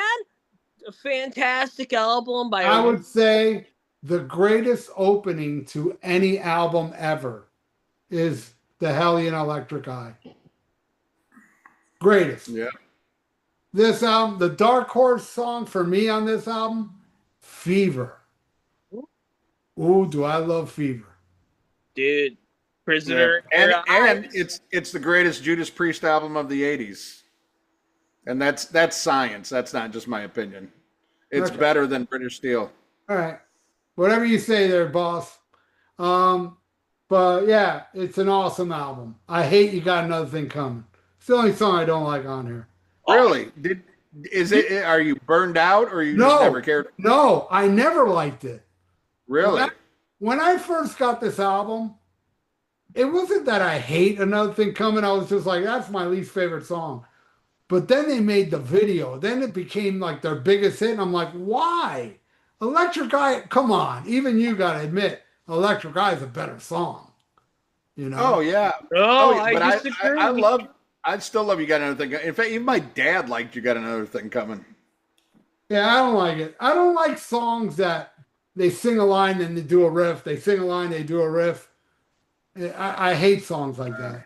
See, I mean, that's my thing. Like, that's why I think it is the best '80s Priest album, because I think there's not one bad song on it. Where all the others have like okay, Defenders doesn't really have a shitty song, but they got the, what's the Defenders of the Faith? Yeah, is that's stupid. shitty. Yeah, that's stupid. British Steel has, isn't United on that Yeah, one? I love that. I love that song. Yeah. Yeah, I have nothing that's the against- song that gave Ace Frehley AIDS. I have nothing against United. I love, actually in 1980, United was my favorite song off the album. Are you serious? Yeah, when I first got the Wow. album, it was my favorite song. But then later on it became The Rage. But British I love Steel The to Rage. me, British Steel. Yeah, Ian, you know what the problem is though with you is that you weren't there, dude. You have no I idea get what it. it was like to listen to British Steel in 1980. You had no idea what the shit was going with the bombardment of Heaven and Hell, On Through the Night, Strong Arm of the Law, Angel Witch, First Iron Maiden, Women and Children First, Back in Black, all hitting you at once, where all those albums were fucking epic. And British Steel delivered, man. It's just, I think from beginning to end, and that's why it's so historic. It was the album that exploded Priest. Yeah, I think what it is like the way you look at Another Thing Coming is the way I look at like Breaking the Law and Living After Midnight. It's just like, I like them fine, but to me it's just like, I look at those songs like a lot of people look at Point of Entry. Like, that's more commercial shit to me. I don't hate them. And I love Point of Entry. Oh, no, I definitely love Point of Entry. And the reason I love Point of Entry is timeline. If Point of Entry came out in 86, I might have not liked it. Yeah. But I don't know what it is about Point of Entry. I think it's timeline as far as the age I discovered it, and it just hit me more than British Steel. Even though, shit like Metal Gods and The Rage, are definitely better songs, but I just love the flow of fucking Point of Entry too. Yeah, Point of Entry is awesome. I love it. Fuck, I even like You Say Yes, I don't, but You Say Yes, and what's the other one? All the Way are the two clunkers on the album, but I still love them for nostalgic purposes. Well, I think they work if you listen to the album as a as a whole. I would never go like specifically to those songs in a playlist, but in the context of the album, I have no problem with them. Right. Whereas like when United comes on, it's like a big turd in the punch bowl to me. Yeah. Dude, I love Judas Priest. Hell yeah. Good. You should. Desert Plains is an awesome song. I love that song. Okay. It's one of my favorites. Oh yeah. But I think Prisoner in Your Eyes from Screaming Trees. I don't care for that one. Yeah, those are the bonus tracks. You know, I think it was like I went and seen Maxine, right? You seen that movie? No. Yeah. They play it in the movie, and I was like, right on. I like this song. Yeah, not a fan. Where do I go, Jeff? Where do I pick? Oh, dude, pick the last album. Very last album. The very last album. Yeah. The collection. Oh, I bet it's Zebra. No, it's ZZ Top, man. Dude, ZZ Top? Of course, ZZ Top alphabetically is after Zebra. Well, is that a bootleg? Huh? Is that a bootleg? No, this is actually like a compilation. It's got great songs. It's got Waiting for the Bus, Jesus Just Left Chicago, Beer Drinkers, Blue Jean Blues, Tush, Backdoor Affair, Nasty Dogs, and Funky Kings. What a song. Brown Sugar, my favorite off the first album. Just Got Paid, Heard It on the X, my all-time favorite ZZ Top song. Precious and Grace, probably my third favorite. And LaGrange. Damn fine. What's this called again? Worldwide Texas Tour. But it's actually all studio recording. Never seen that one before. Not live. Yeah. Interesting. Yeah, this is one of my oldest ZZ Top albums. Yeah, it's a compilation of the first four albums. I never saw ZZ Top live. I saw ZZ Top live 3 times. I saw them on the El Loco tour, and that was at the time the greatest laser show I ever saw. During Cheap Sunglasses, you know the part where it goes like the whole stage went like that with a laser. It was pretty mind blowing back then. Yeah, I won tickets to see that, and I even had a shirt. ZZ Top, El Loco, Hollywood Sportatorium, WSHE. I won it off that. But anyway, all right, Ian, where do I go? Oh, but dude, can I just want to say something about ZZ Top first? Yeah. Dude, I love ZZ Top. They're one of my all-time favorite bands, definitely in my top 10, and they were my first concert. My first concert was ZZ Top. Right on.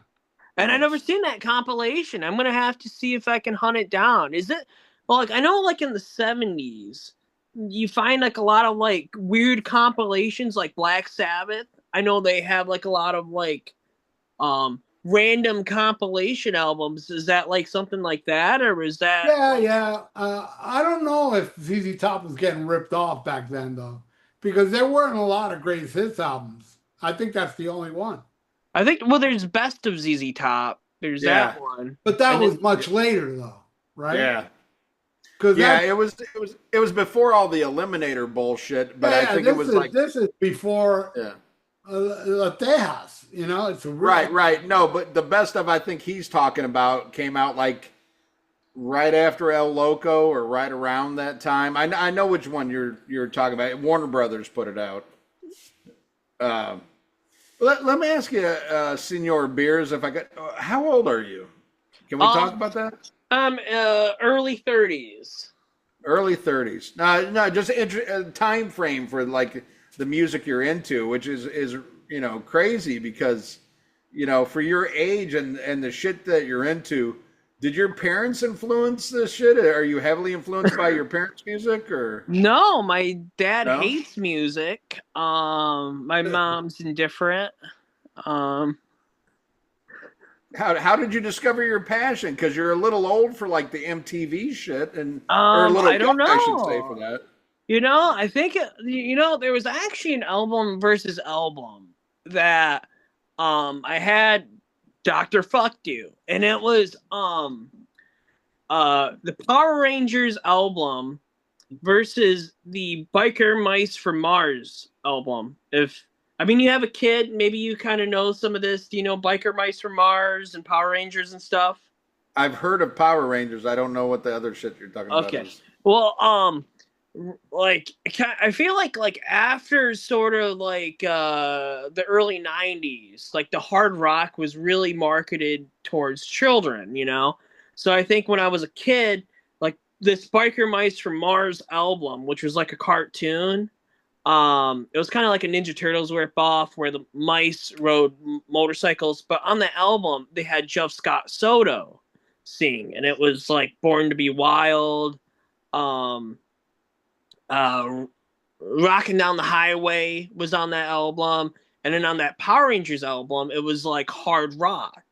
So like watching cartoons and seeing movies like Last Action Hero, which was the very first album I ever bought, you know, with like AC/DC and Tesla, you know, like it was just, you know, like as a kid, it was hard rock was just so like marketed towards my age. So something like that, if that makes sense. Okay, right on, right on. You know, Who's your even in favorite band of all time? If you had to pick one favorite band, who's your favorite? I would say Sabbath, maybe AC/DC, maybe AC/DC. Either Sabbath or AC/DC or maybe Kiss. But I don't know, man. Kiss, you know, as much as I love them, man, they just, I don't know. Who's the band you've seen the most times live? Oh goodness, it might. Warrant has played a lot. I know Kiss. I've went and seen Kiss a lot, but Warrant plays. There's like bands like Warrant and like LA Guns that play so frequently. It's kind of hard not to see them. You know, you got to really try not to see them Gotcha. because they open for like everybody. You know what I mean? Yeah. Right on. What's the worst concert you've ever seen? Oh goodness. You know, I went and seen it was Alter Bridge and Skillet, and Dirty Honey was opening. Ooh. And I left early to that. Ooh. Boy, that's a rough one. Holy shit. Yeah. Oh. Ooh. Boy, I might have to take a shit after hearing that. That's not my genre of music, man. I'm not a big fan of the Did a girl make you go to that? Did your girl? No, we left early. We left before. No, a guy made him go. No,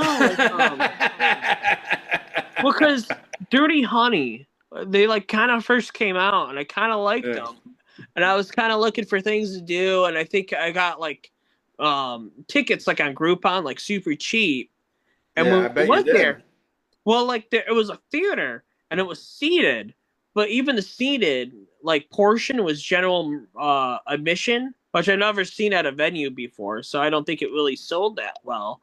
And we went and seen this Dirty Honey band, which, you know, I was a fan, sort of. I liked one of their songs, and then we watched a little bit. We, like, went downstairs to meet them, and they were kind of like assholes, you know.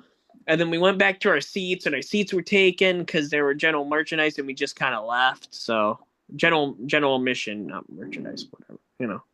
Yeah. Skillet. I don't like that. That's Jesus shit. I don't like that Jesus shit. I mean, I like Baron Cross. You ever listen to Baron Cross? Okay, I got Baron Cross in my collection, bro.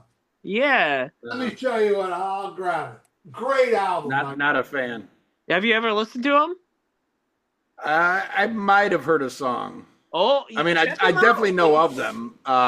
If you I don't like, know if I've heard of them. If you like Iron Maiden and you want to hear like a less good version of Iron Maiden, no, I'd rather listen to Iron Maiden. well, I mean, some of their stuff is better than some of the Iron Maiden stuff. You know, maybe the Blaze shit, but I don't know. What's your opinion of Blaze Bailey, Iron Maiden? I think I would rather listen to Baron Cross. Okay, fair enough. It's some pretty bad shit. I can't find it at the moment, but I have Atomic Arena. That's the Oh, one. But I also have their other two albums. They were on Enigma. But yeah. yeah, the song Cultic Regimes from Baron Cross fucking owns. Love it. They're pretty kick-ass. They're pretty kick-ass, man. See, this is a cool show, bro. We're just talking music. Instead of fucking nitpicking, this song sucks, this song's great. You know what I mean? Yeah, they're pretty funny, man. They're Baron Cross, man. They're pretty funny, man. You Yeah, should I check don't them think out. I've ever heard them, but I have Burning Cross's Palestinians Aren't Humans. It's an EP. Oh, You know. I've never listened to it. Never heard it, Yeah, man. check it out. Check it out. It's illegal in America. All right, where do I go? Why don't you pick something? Yeah. Oh, me. Just, All right, let's go. Yeah, just go like an octopus and, you All know. right. I'll just pick stuff the rest of the show. How's that? Yeah, there you go. Oh God. Yeah. My two Michael Schenker albums. Oh, you grabbed two. Oh, I like that one, Yeah. even though it's not that good. No, this one has that one kick-ass song. What is it called? Get Out. And something Losers. There was another song on here. There's one. What's the song after No. "Give Me Your Love"? No Time for Losing. No, this ain't the one from that. Oh yeah, Give Me Your Love. And what, the song after it? Yeah. Here Today, Gone. No, it's not that one. Don't Stop Me Now. Don't Stop Me Now. I love that song. And this is great. This is all UFO stuff, but with different singers on each track. Dude, Axl Rose, man. Axl Rose does a great version of Love to Love on here. Dude, I bought this on eBay, man. It's a piece of bed lining that Axl Rose slept on. Really? Dude, I could go get it. Hold Yeah, on. go get it. Go get it. Dude, can you believe this guy bought a piece of a sheet that Axl Rose slept on? Yes. Jeff Pierce might be the greatest guest ever. I mean, he's got What other a guest sudden would- death poster for Christ's sake. What other guest would, And not to break the guy's heart, he didn't sleep on that shit. No, You man, know. it's right here. It has a piece of paper that says this bed linen piece was cut from a bed sheet used by Axl Rose of Guns N' Roses at the Juma blah blah blah hotel room blah blah blah blah blah Brazil Brazil on August 28th in 2022. Right here. Are you a big GNR fan, Jeff? Yeah, they're all right, I guess. Okay.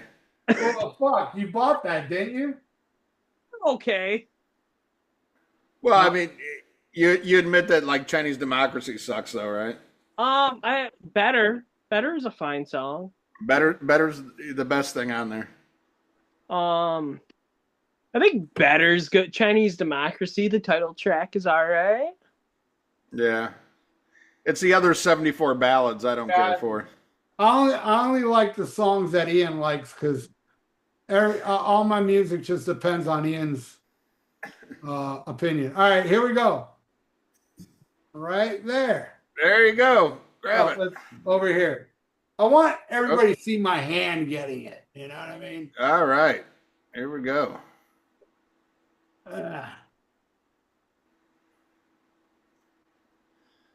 Yeah. And this is the Spanish version. Nice. No way. So Oh, we- dude. You ever watch My Name Is Earl? No. Yeah, I love that. Oh, Well, dude, they do. Well, they do an episode where they go to Mexico, and all the music they play is the David Lee Roth album. That album right there. Like all the I never songs saw that on episode. album. That's funny.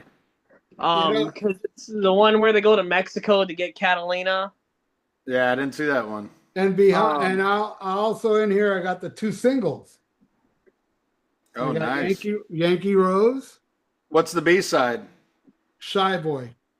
Oh, nice. I think. Let me see if my memory serves me correct. Dude, you should check out Yep. this My Name is Earl, man. Shy What's the Boy, other one? Going Crazy? Going Crazy, and the B-side's Yankee Rose. Weird, Oh, right? wow. Weird. But there you go. All right, that was a good one. The Spanish version. Dude, Oh, that's yeah. rad, dude. That's pretty rad, man. You should check out that My Name is Earl show. You'd like it. Yeah. All It's a right, fun show. let's go way down over here.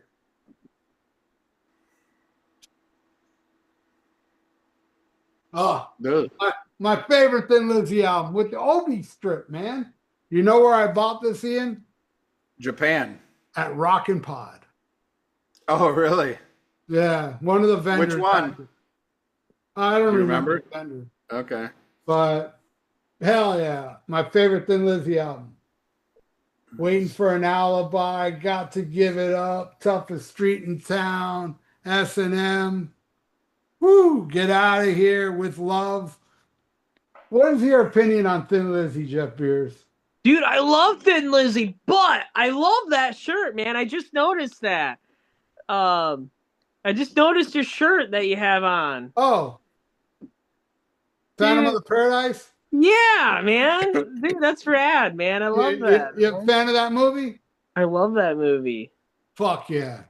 But dude, Thin That's a good Lizzy, one. man. I love Thin Lizzy, man. They're fantastic. You know this Yeah. album? Yeah. You know that Axl Rose has this tattooed on his arm? Did you know that? No, I don't. I mean, I'm Uh, not that big of a fan. Look at the Yeah, I top knew of that. the top of Axl Rose's arm is that tattoo. Yeah. That's pretty Uh, rad, dude. I'm really looking forward to. They've just released a teaser online, but much like they put out the '76 box set last year that had Jailbreak and Johnny the Fox, they're doing one that's got Nightlife and Fighting. Oh, I With saw a that. bonus. Yeah, I saw that. I want that. I Yeah, I love want both those to. albums. I want to get that too. Oh Both yeah, those albums are great. great album. Great albums, both All of right, them. let's All go. right.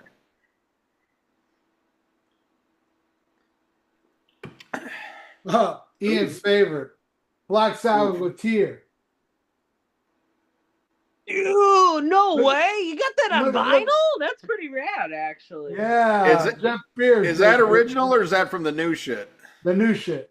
Oh, well, never Okay. mind. It's not that rad. I thought it Well, was. I have the original on CD. Well, yeah, but the original on vinyl, man, that's pretty. No, I don't think the original came out on vinyl. I don't. Well, think, that's why I was like, that's pretty impressive. But you no, know? they released them all on vinyl, and this is my second favorite with Tony Martin after Eternal Idols. Dude. The Sabbath Stone. Really, you would take that over Headless Cross? Yeah, totally. Wow. Okay, Headless Cross I love, but it's a little overrated. dude. I think this is much better. The Lawmaker, that's a ripping tune. This is a great album. Fantastic album. But dude, something about Tony Martin. But the very first Sabbath album I ever bought was the Eternal Idol. Really? Yeah, and I didn't understand why Ozzy sounded so weird. Did you like it? Yeah, no, I really like The Shining. I didn't like understand it, and I remember like the cover, like because I was like I was like a little kid at the time, like taking the cover because it was like the statues like having sex, like taking it and like folding it, like so like it wouldn't be on the cassette, so I wouldn't see it or like people wouldn't see it when I brought it to school. Did you know that wasn't a statue? That was actually two real people that after that photo shoot, they had to take them to the hospital because they were painted with all that paint and they couldn't get air in their pores. So that album cover is actually two live people painted. I did not know that, man. That's crazy. It looks like a statue. Yeah, somebody said it was because I mentioned that in like some Sabbath group, but I don't know. They said it was some sort of thing or something. I don't know. But yeah, man, dude, the Eternal Idol, that was my very first Sabbath record or cassette. Right on. All right. let me go right here. See if you know this album, Jeff. Let's see if I know it as well. Oh, the first Foreigner album. Dude, Foreigner, man. You like this album, Jeff? Rules. I love Foreigner. This has. Go ahead. Did you see him at the Macy's Day Parade? Yeah, I saw a clip of it. That guy sang good. Yeah. You know, I love Foreigner, man. They're one of my favorite bands, probably. This has my favorite Foreigner song. It's called Star Rider. You know Ooh. Star Rider? I do. I have that album on 8-track. You know this album, Ian? Yeah. Yeah. It's okay. Yeah, the hits on here it feels like the first time, Cold as Ice, Long, Long Way from Home. They played Cold as Ice on at that Macy's Day Parade. Yeah, I did. All right, first Foreigner. Let me put this back. Why did it's kind of weird. They got like a completely different lineup now, man. It's it doesn't even have that scab singer anymore from her. Kelly Hansen. I know. Yeah. I do love Hurricane. I think they're pretty rad. I got a couple Hurricane albums. I mean, Jeff Pilson is still in the band. I didn't notice him at that. Was he there at that May? Yeah, no, he was there because that's only the only member I recognize. Because it's mostly like new members. I believe they replaced a couple members. Well, I can't find where the fuck this goes, so we'll leave that here for now, and we're gonna go right over here.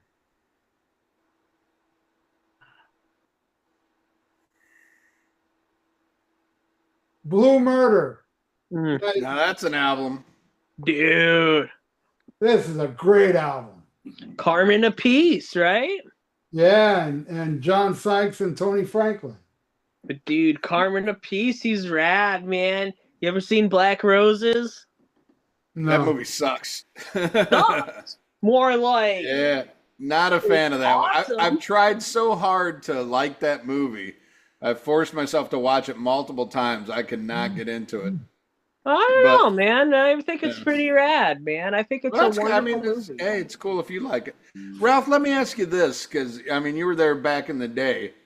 I remember seeing the video for Valley of the Kings a lot, but I never remember seeing Jelly Roll till I looked it up on, YouTube. Do you remember seeing that on Headbangers Ball? Yeah, I Really? did. I do. I remember that was, I guess Headbangers Ball, but I do remember seeing it. Yes. Yeah, I mean, well, nobody else was going to show it, but I think when I finally bought the album, because I didn't get it when it first came out, I bought it years later, and I heard Jelly Roll, I was like, why wasn't this like fucking huge? When you listen to like other shit that was big at the time, I'm like, this I could have seen much bigger as Valley of the Kings, which I love that song, but I can see why it didn't take off. But like Jelly Roll, I was like, oh fuck, when Winger and Warrant and all that shit was fucking huge and stuff, I think if they would have gave that a bigger push, that would have changed the whole trajectory of fucking Blue Murder. Even though that's not what I wanted out of them, but I still think it's a great song, but it was very much, of the time. Surprised it didn't take off. I was actually funny. I guessed it earlier this morning on Damn Good Movie Memories with Brian Davis, and I did like a couple of episodes with him talking about 48 Hours and talking about Rhinestone with Sylvester Stallone.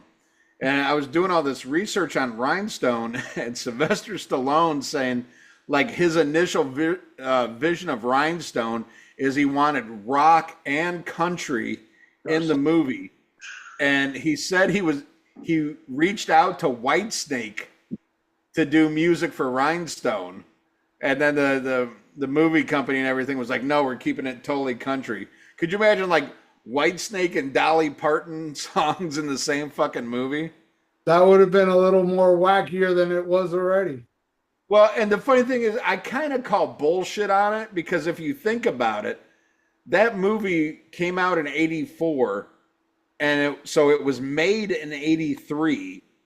Who in the fuck in America knew who the fuck Whitesnake was back then? So I'm calling bullshit on that.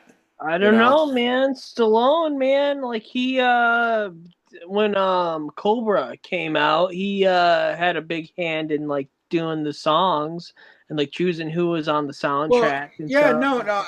no, I get that part of it, but that he would pick Whitesnake in '83 when I don't even think they had an album released in this country until '84 with Slide It In. You know, I don't I know. really doubt he knew like fucking, Trouble or Saints and Sinners and like, oh, I need this band for my new country movie with Dolly Parton.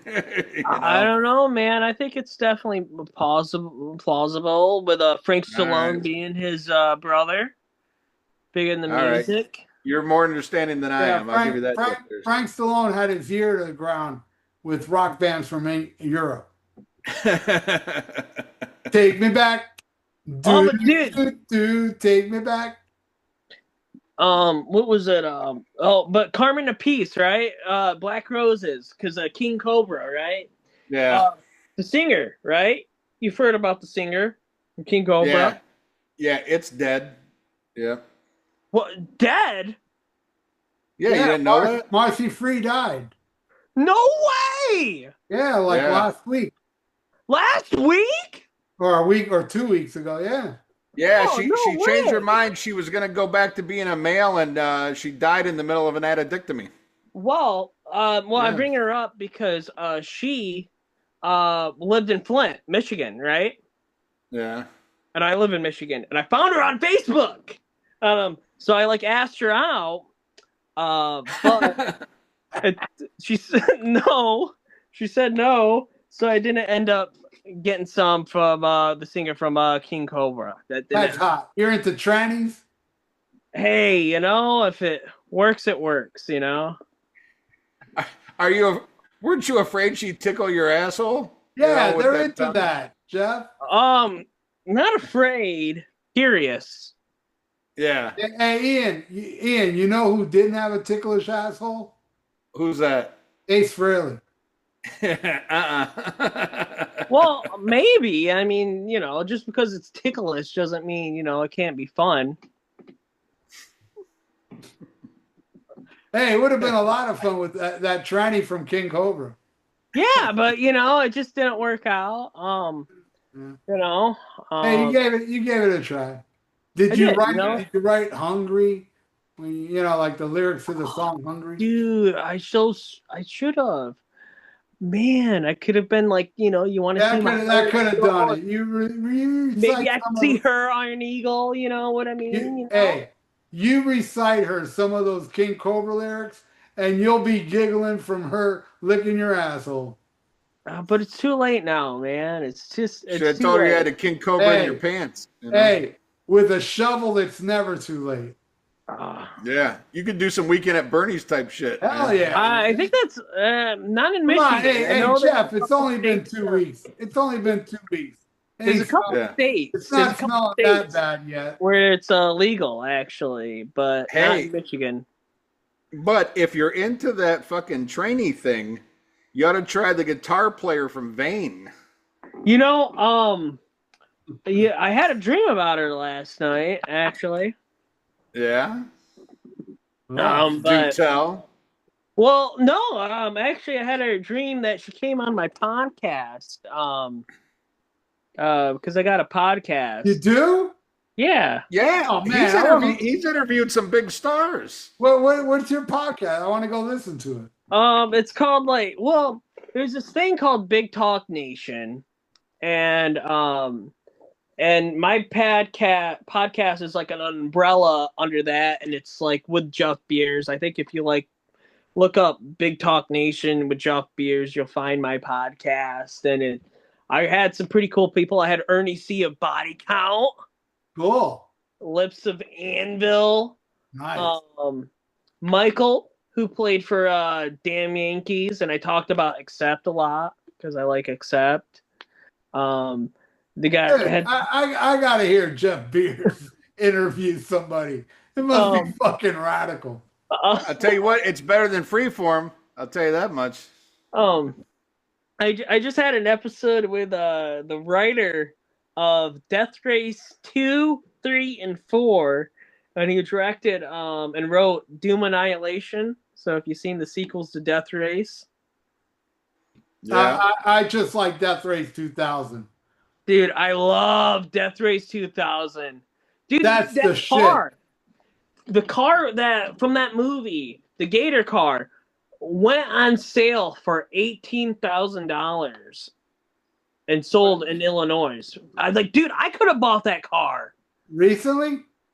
It was like it sold again for a lot more money. I think like probably like twice as much. But before it was probably like maybe like 8 years ago or something like that.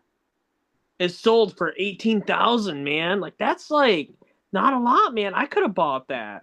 Jeff, You Maybe. you're know, from Michigan. You ought to know it's Illinois. The S is silent, Is just it? like Ace Frehley after his death from AIDS.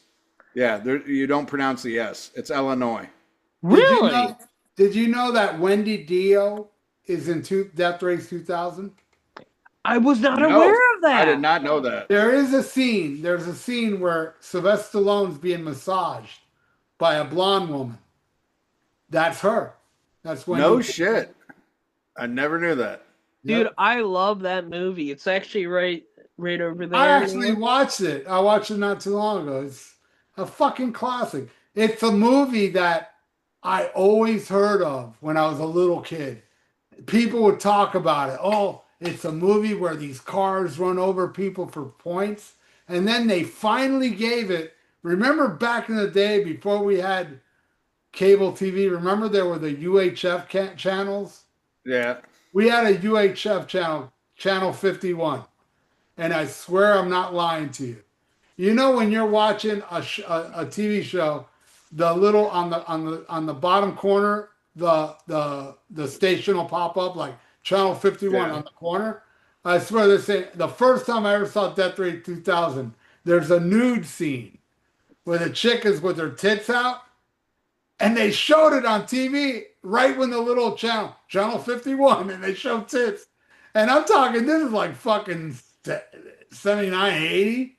I was a little kid going, whoa, tits. And then Channel 51. But yeah, That's the huh? first movie I ever watched on the internet. When I got my first like computer, like home computer, and still had like American Online dial up and shit, there was a website where you could go on there and watch the movie in its entirety. And that was the first time. I always heard about it, but it was probably like, oh my God, 2001, because I just bought my house. I loved it. Loved it. Still love it. I got the Blu-ray, man, and it looks quite awesome on my And you know phone. that's out of print right now. Is it? Yeah. I Yeah, got I know. two I went, versions. I got two versions of it. yeah, I'm waiting for a 4K of that, dude. I'd love to Yeah. get that. But believe me, that Blu-ray looks sparkling. Oh yeah.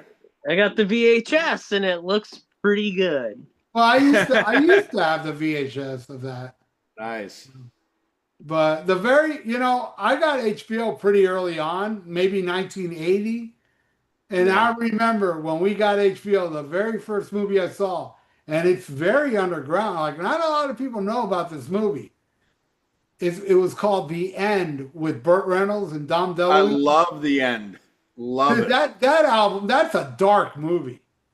Yeah. He's always trying to kill himself. Yeah, that was the first movie I saw on HBO. HBO back then would show music videos, like they showed videos for La Oh yeah. Vida Giotto and Rod, Yeah. all these Iggy Pop on board, all this shit between movies. They would show music videos. This was years before MTV. Remember when they used to show Hardware Wars in between Yeah, movies? yeah, the Star Wars spoof. Yeah, there's like the iron that's on the Yeah. fucking string and shit. That actually just got put out on Blu-ray. I Was think it? Kino Because it's Lorber put it short. out. What was it? 10 minutes? Yeah. Yeah, it was something like that. But yeah, I remember watching that shit. Yeah, because I got HBO in about 80, and I remember it was like the Muppet movie and fucking Superman. And yeah, there used to be about like I was just talking about this on Damn Good Movie Memories. There was like 14 or 16 movies, and that's what you got for the month.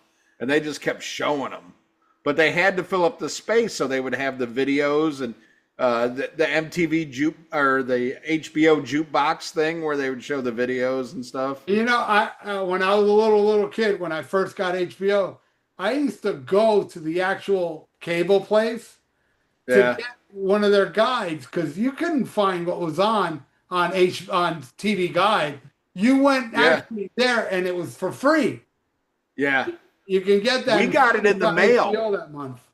We used to get it in the mail, and I couldn't wait for the new. And remember, it was on like really thin fucking paper too, But yeah, that was, and they used to have a show called, that was telling you what was on HBO that month and shit. Would be a half-hour show and shit. Yeah, I remember all that shit. All right, let's go way up here. Yeah, right. man. Let's do that. Let's do that, huh, Jeff?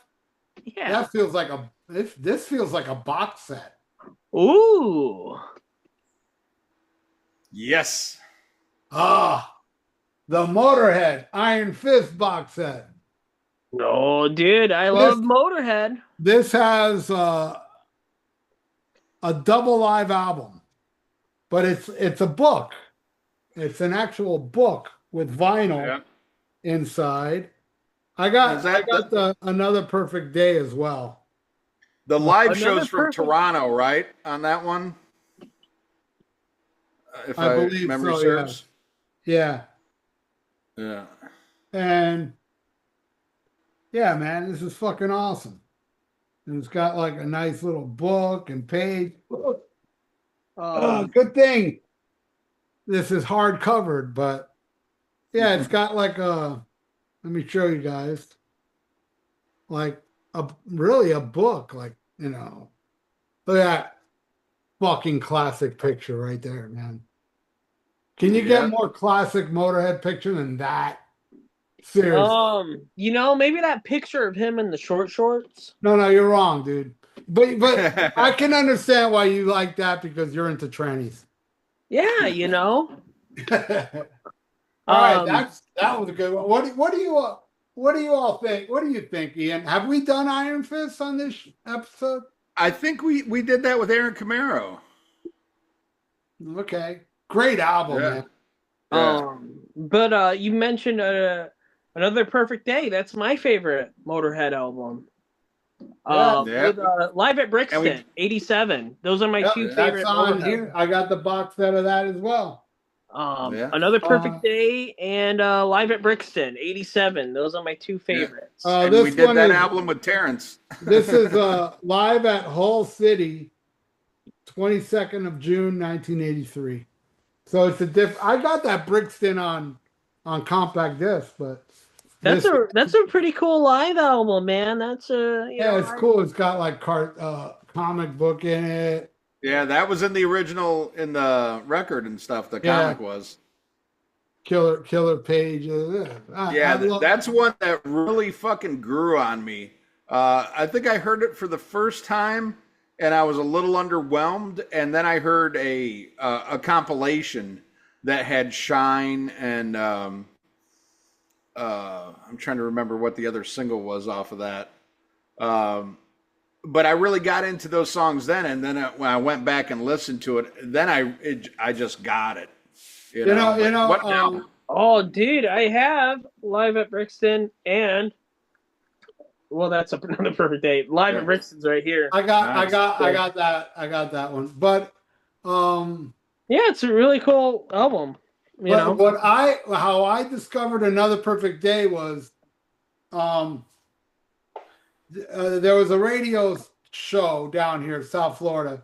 It was a show where they would premiere the new music that was out that week. And they played I Got Mine. And Yeah. I was like, what the fuck? Because it was really like commercial, Right. Motorhead. It was so sterile. First hearing it, I love it now. And I was like, oh man, I don't know about that. So I never bothered to get it. But then Night Flight played the video for One Track Mind. And I was like, fuck. Oh, I gotta get it. And yeah, and then when I got it, I was like, man, I got mine. It's awesome. But Did, it threw me for a loop the first time I heard it because it's very commercial for Motorhead. Ralph, did you watch a lot of Night Flight growing up? Yeah. Did you know that there is a Night Flight streaming channel now? Yeah, you gotta pay though. Yeah, yeah.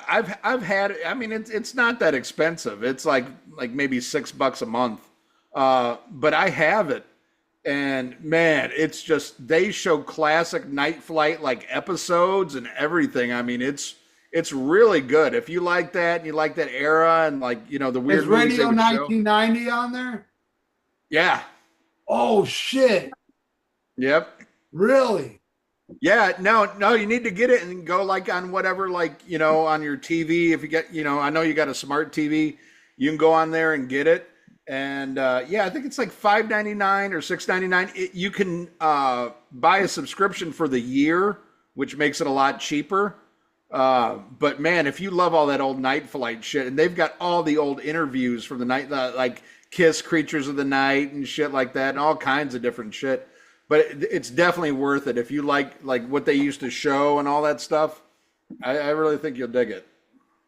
I'll check it out. I will check it Yep. out. All right, let's go right here. All right. Oh, this is the Guess Who, American Woman. Guess who, man? More Bachman, man. Right? Yeah, Jeff Beard is a fan of the Guess Who. Dude, I love Clap for the Wolfman, man. That's my Yeah. favorite Guess Who song. Is that on here? I don't know, man. It might be. I don't see it. Oh, well, then it's not. But if it was, then I would be like right on. What album is that, actually? American Woman. American Woman. Oh, American Woman. Yeah, that's fine. That's a Stay fine away album. from me. It's not my favorite Guess Great Who band. album. I love the Guess Who. Okay. Guess Who kicks ass, man. All right. Well, I got to go to the dentist, so let's do two more and wrap this up. All right. Hold on. Oh, fuck it. Just leave them out. Okay. Way back here. All right. Yeah, we haven't gone there tonight. Ooh, I know that one. Oh, yeah. You know, I what's know that band. what's the interesting thing about this album? It's such a killer, cohesive album, but they're fucking like tracks that were that never made albums. Yep. Right? There's a bunch of songs that were bonus tracks. Yeah, well, they weren't even, it wasn't even shit that was released. Basically, they had booked a tour and didn't even have time to write a record. So they took shit that they never put on other albums and touch up. And like at the time, they didn't even, on the original pressing, they don't even show you who really played on the shit. Because like Mick Taylor, who was out of the band for years, is on Waiting for a Friend, and shit like that. And it worked, though. I mean, a lot of people consider that the last classic Stones album. Yeah, I fucking love it. But yeah, it was a hodgepodge of just demos and shit they had laying around. And it's But weird because Start Me Up is like one of their biggest songs. And it didn't make a previous album. But what's funny is if you hear, that's something they reworked. If you get like, they just put out like a, 50th anniversary or 40th anniversary of it a couple years ago. The original version of it was a reggae, it had a reggae beat. It totally different, sucked, but they knew there was something there and retooled it. And there you go. Then you got Start Me Up, fucking A. Dude, all right, last record. Stones, man. Yeah. God damn it. This is okay. Oh, dude, man. Yeah. Oh, now you're talking. Yeah. What a great one to end the show with. I Oh, love Blue Oyster Cult, man. A fantastic band. My favorite song is The Last Days of May on this one. oh Yeah. yeah. But I would say Deep Cut. She's as beautiful as a foot. I Love love that. that song. Cities Yeah. of Flames. Great stuff, man. The first Voice the Cult album. You Yep. like this shit, Jeff? I love BOC, man. They're so rad, dude. And Hell when Yeah. yeah.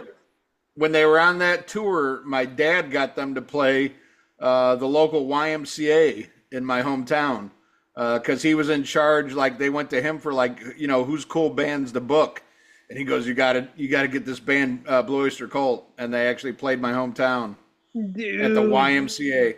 That's so rad, man. Your dad likes BOC, man. Oh, I That's was so raised cool. on BOC. Yeah.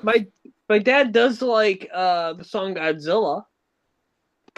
Right on. There's like 3 songs my dad likes, and it's Godzilla, Pinball Wizard by Elton John, and Born to Be Wild. I think those are the only 3 songs my dad likes. I hate Born to Be Wild with a passion. I fucking Oh. hate that song. Yeah, but my dad only likes 3 songs. So we did go see, me and my dad, we did go see BOC before with Kansas, and it was pretty awesome. It was pretty cool. But I remember somebody offering it was the radio station DJ, and he offered my dad, like, hey, do you want front row tickets? And he was like, nah, we're cool. We're fine right here. Damn. He offered him for free, just to like get up there, and he was like, nah, we're cool. He's not a music guy, not a big music guy. Yeah. Well, there's still hope. All right, Jeff. Well, what is your pick of the week? What would you like to turn our listeners on to? Oh goodness, man. Well, it's right here. Whole lot of love. A salute to fat chicks. If you're a puppy chaser like myself who loves a woman that's built like a freaking monster truck, I'm talking big tires in the front, big tires in the back, man. This album is for you. Featuring such hits as Fat Bottom Girls, performed by Phil Lewis of LA Guns. Thunder Thighs by Ted Nugent, performed by JJ French of Twisted Sister and Steve Rochelle of Tough. It also has Big Bottom, performed by Eddie of Twisted Sister. It also has Baby Got Back from Sir Mix-a-Lot, performed by Don Jameson, performed to the tune of Yankee Rose by David Lee Roth.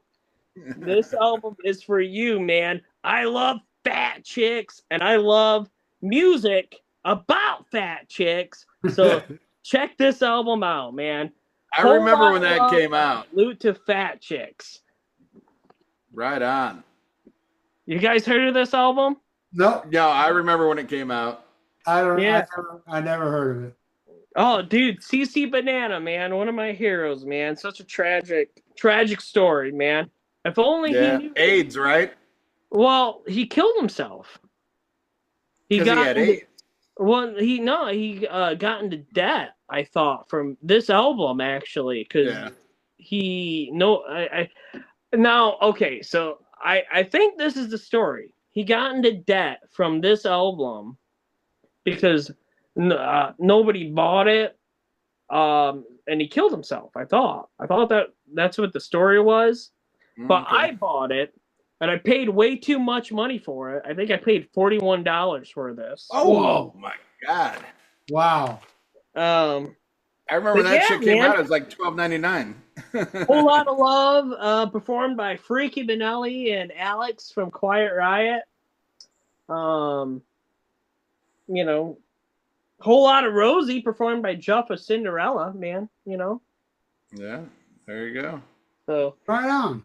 I've been asked to do a couple podcasts, that Freeform Rock podcast and a couple other podcasts, and they always ask me what album I want to do, and I always say this album, and they always say no. So Well, you know what? One day we'll do that album on this show. Yeah, we'll do it with you, dude. Fuck them. Yeah, yeah. Don't go on a show nobody listens to. Come on ours. It's a hard album to find, man. I guess it's Yeah. not. Well, how can you miss it? It's so big. You Yeah, know. you know. I kind of remember CC Banana. He used to wear a banana suit. And he used Yeah. to sound like CC DeVille, man. Yeah, and he'd interview people and shit. And... Oh, he played guitar? No, he interviewed. He would interview rock stars dressed as a banana. and Yeah, I shit. kind of remember him. Yeah. Yeah. How sad he killed himself. I think that's the story. I could be wrong, you know. Or maybe Ian's right. Maybe he died of AIDS. But I think that's the story. I tend to believe what Jeff said because I remember when he died, it was kind of like everybody danced around what happened. So that makes sense if he killed himself. Because there was all this shit. I remember shit even on Facebook where people like they hated him, but they're like, I'm not going to talk shit about him now because of what happened and stuff. So you're probably right. But then again, I'm probably right too. He probably had AIDS on top of that, you know, and then killed himself, you know. So we're both right. Nobody's wrong, you know. Yeah, maybe. Right. I mean, who knows? I mean, but Yeah. that's something. But that's my pick of the week, man, because whole lot of love. A salute to fat chicks, man. Yeah, man. Get All in right. there. We're gonna review that shit with you, Jeff. Yeah. I mean, Thunder All right. Thighs is one of my favorite Nugent songs. I have a feeling only you are gonna like it when we review it. But, you know. Well, I met Ted Nugent, and I told him that's like my favorite song, and he did sing a little bit to me, but I've been trying to get him to play it live ever since, and with no luck. No luck. What is Thunder Thighs off of? What album? Thunder Thighs? That's off of Penetrator. Okay. Yeah, I was gonna say it's '80s album. I have Penetrate on vinyl, but I can't remember the last time. Because it's like it's something. Because like in the song, he's like, "Oh my God, the fat chick's gonna sit on me," you know. Like he's like says something like, it's like something like that, you know. Penetrator was with the guy from Bad Company, right? Yeah. Brian that's the Howe. Bad Company Yeah. guy. Yeah. I have it. I have it on. I remember seeing that tour. I saw. Yeah, that was a pretty rad. Yeah, it was good. It was good. Nugent's always good live, though. You know, sometimes I've seen some good live Nugent shows, and sometimes I've seen some bad ones. And I think it's usually when like he brings out somebody out to talk, you know, like a political figure, and he talks for like 10 minutes, you know, and it's like, you know, dude, I kind of want to. No, you know, Jeff. He did that the last time I saw him, and it was so disappointing because the time I saw him before that, he left the politics completely out, and he just played. And when where it was his farewell tour, when he came, I was expecting, all right, gonna see some good jams and no political talk, and he ruined it. But you know, Ted Nugent appeals to a lot of people that like talking politics, so dude, of course he's got the cheers. But it's great because he's such a nice guy. But I remember seeing him, and it was like a lot of like older people, and I'm like, you know, like, and the older people that were there, I'm like, dude, these guys would never listen to like Scream Dream or something like that. I'm sure if I played that for him, they would like piss their pants, you know? I'd be like, oh, it's too wild, too crazy, you know? Like they're not like, you know, or like Double Live Gonzo, you know? Could you imagine playing like Wang Dang Sweet Poontang for some of these old people? Like they'd be scared shitless. You know what I mean? They wouldn't know what to do with that Nashville pussy. Yeah, like they'd be like, "Oh my gosh, he says this," you know? Oh, they're too mellow. They got to get the fuck out of there. You know what I'm saying? But I love Nugent, man. He's such a nice guy. I met him. He signed my stuff, answered all my stupid questions about like Thunder Thighs and BC Rich guitars and all that stuff, you know. But yeah, Right on. Right on.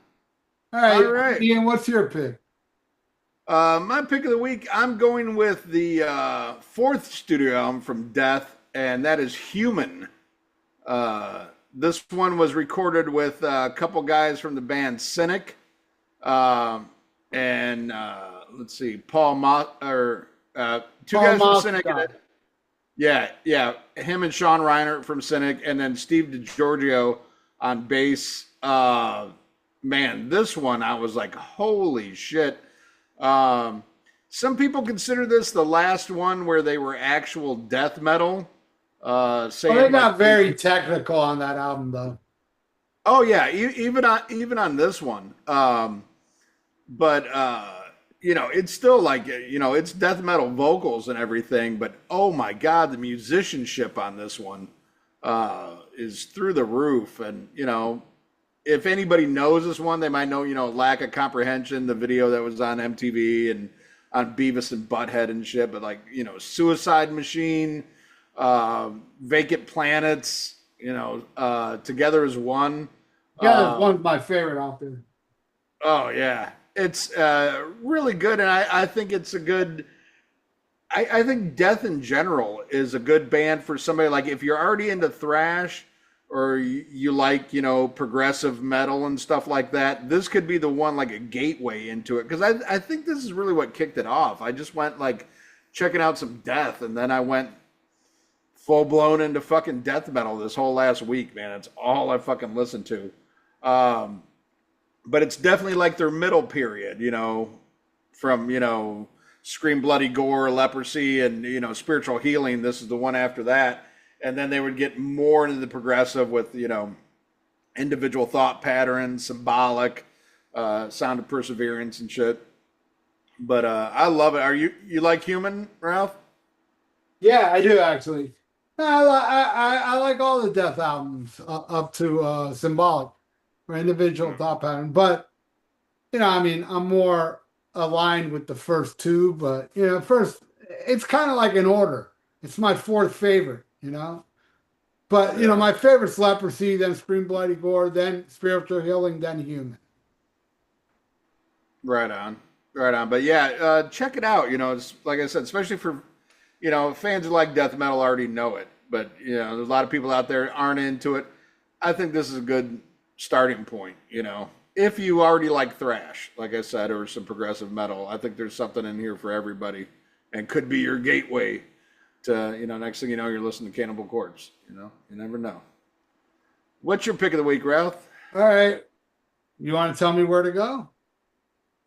Okay. Top right. Towards the back. Over here? Yeah. Over that, right there. The very last one? Yep. Okay. I want to thank my friend Mr. D that got me this. This is Heaven, Hell, Devil You Know. I don't think it's as bad as a lot of people. A lot of people don't like this album. What? People love that album, man. I've never heard a bad thing about it, man. Bible Black, one of the greatest Dio songs on the last album with Dio. I love a real dark horse song on here is Follow the Tears. That's like my second favorite. You just did. I don't think I got to see it, but didn't you just do a track by track that versus something else? Yeah, versus another Sabbath album, and I can't remember which one it was. Or was it Sabbath album? Yeah, I did it against I think another Sabbath album.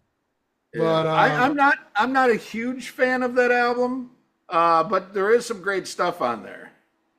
I think the biggest travesty is the sound on that one and the drums. And if you know the history of this, they pretty much wrote it and demoed it with just Dio, Geezer, and Tony. And they used computer robot drums. And then they brought in Vinny Appice, and basically just wanted him to replicate what they already had the robot do. And he wasn't very happy about that. And I think it affects the sound of the album. It doesn't sound organic. It sounds like it was done with a robot drummer, in my opinion. But there are some good songs on there. I like Rock and Roll Angel too. Yeah, that's a good one. Stupid title, but good song. Right, but compared to the other three studio albums with Dio, to me they're in order. To me they're in order. My favorite, Heaven, Hell, then Mob Rules, and Dehumanizer, then this one. Right, but I think there's a big drop off between Dehumanizer and this one, in my opinion. If Yeah, only they had a song about a fat chick on it, man. You know, yeah, man. Yeah. That would have been awesome. Yeah. Well, if you knew about it, the song "Rock and Roll Angel" is about a big Mexican girl named Angel. You know, she Yeah, got you some didn't big know ass that? thighs. No, And man. she ate a lot of rolls while she sat on a rock. That's why it was called Rock and Roll Angel. Yeah, I Hot thought you were a fan, dog, Jeff. man. That's what I'm talking Yeah, about. and you know how she got the name Angel? From No, angel cakes. Angel cakes. that's what I'm talking about, man. That's what I'm That was a talking big about. woman, Jeff. I don't know if you could handle all that, Jeff, but you could That's try. way too much woman for you, Jeff. I can always try. Hey, All right. Jeff, would you be into trannies if they were big and fat too? Of course. Fuck yeah. He's All taking it right. for the team, bro. Well, maybe you should go on Freeform then, because there's this guy, Mark Allen Taylor. Check him out. Oh he's yeah, got- no, I know that dude. He's a super guy. I think he's super duper. guy? Although he doesn't like the first Rush album though, which is like the best Rush album in my opinion. Not the best Rush album in my opinion, but a damn fine kick-ass album. Dude, In the Mood, man. Fucking what you doing, working man, finding my way. Before It's and better than after, Power Windows, that's for goddamn sure. Mark is into Power Windows and shit like that. So Power Windows you gotta sucks. understand, man. If a guy likes Windows and says they don't like the first Rush album, very understandable to me. I get it. Yeah. You like Power Windows. That's why you don't like the first Rush album. Yep. All right. Wait, Well, my now we favorite. go into. And now did we you go into know? the Did you fan- know? Go ahead. Did you know that John Rutsey died from diabetes complications, and Neil Peart died from AIDS in the brain? Yep. True story. I did not know that. Yeah, I was not aware of that. It's weird. Neil Peart caught AIDS in the brain. That never happened before. By touring with Kiss. That's And, what happened. you know that Cypress Hill wrote a song about Neil Peart. Are you sure? AIDS Insane in the in me- the membrane. Got I AIDS don't in know, the man. membrane. Touring with a Candlebox Yeah. Yeah, well, Yeah, I that'll do just it thought too. that was disdainful. or Mr. Big. Got AIDS in the membrane. I was like, that's not cool, man. Got AIDS in the brain. All right. Well, now it's time to go on Fan of the Week. And Jeff, you are definitely Fan of the Week. You are such an awesome personality. Hell yeah. And now you have your own fucking show, which is amazing. I'm gonna start And- listening. I'm gonna start listening right now. What's the name of it And- again?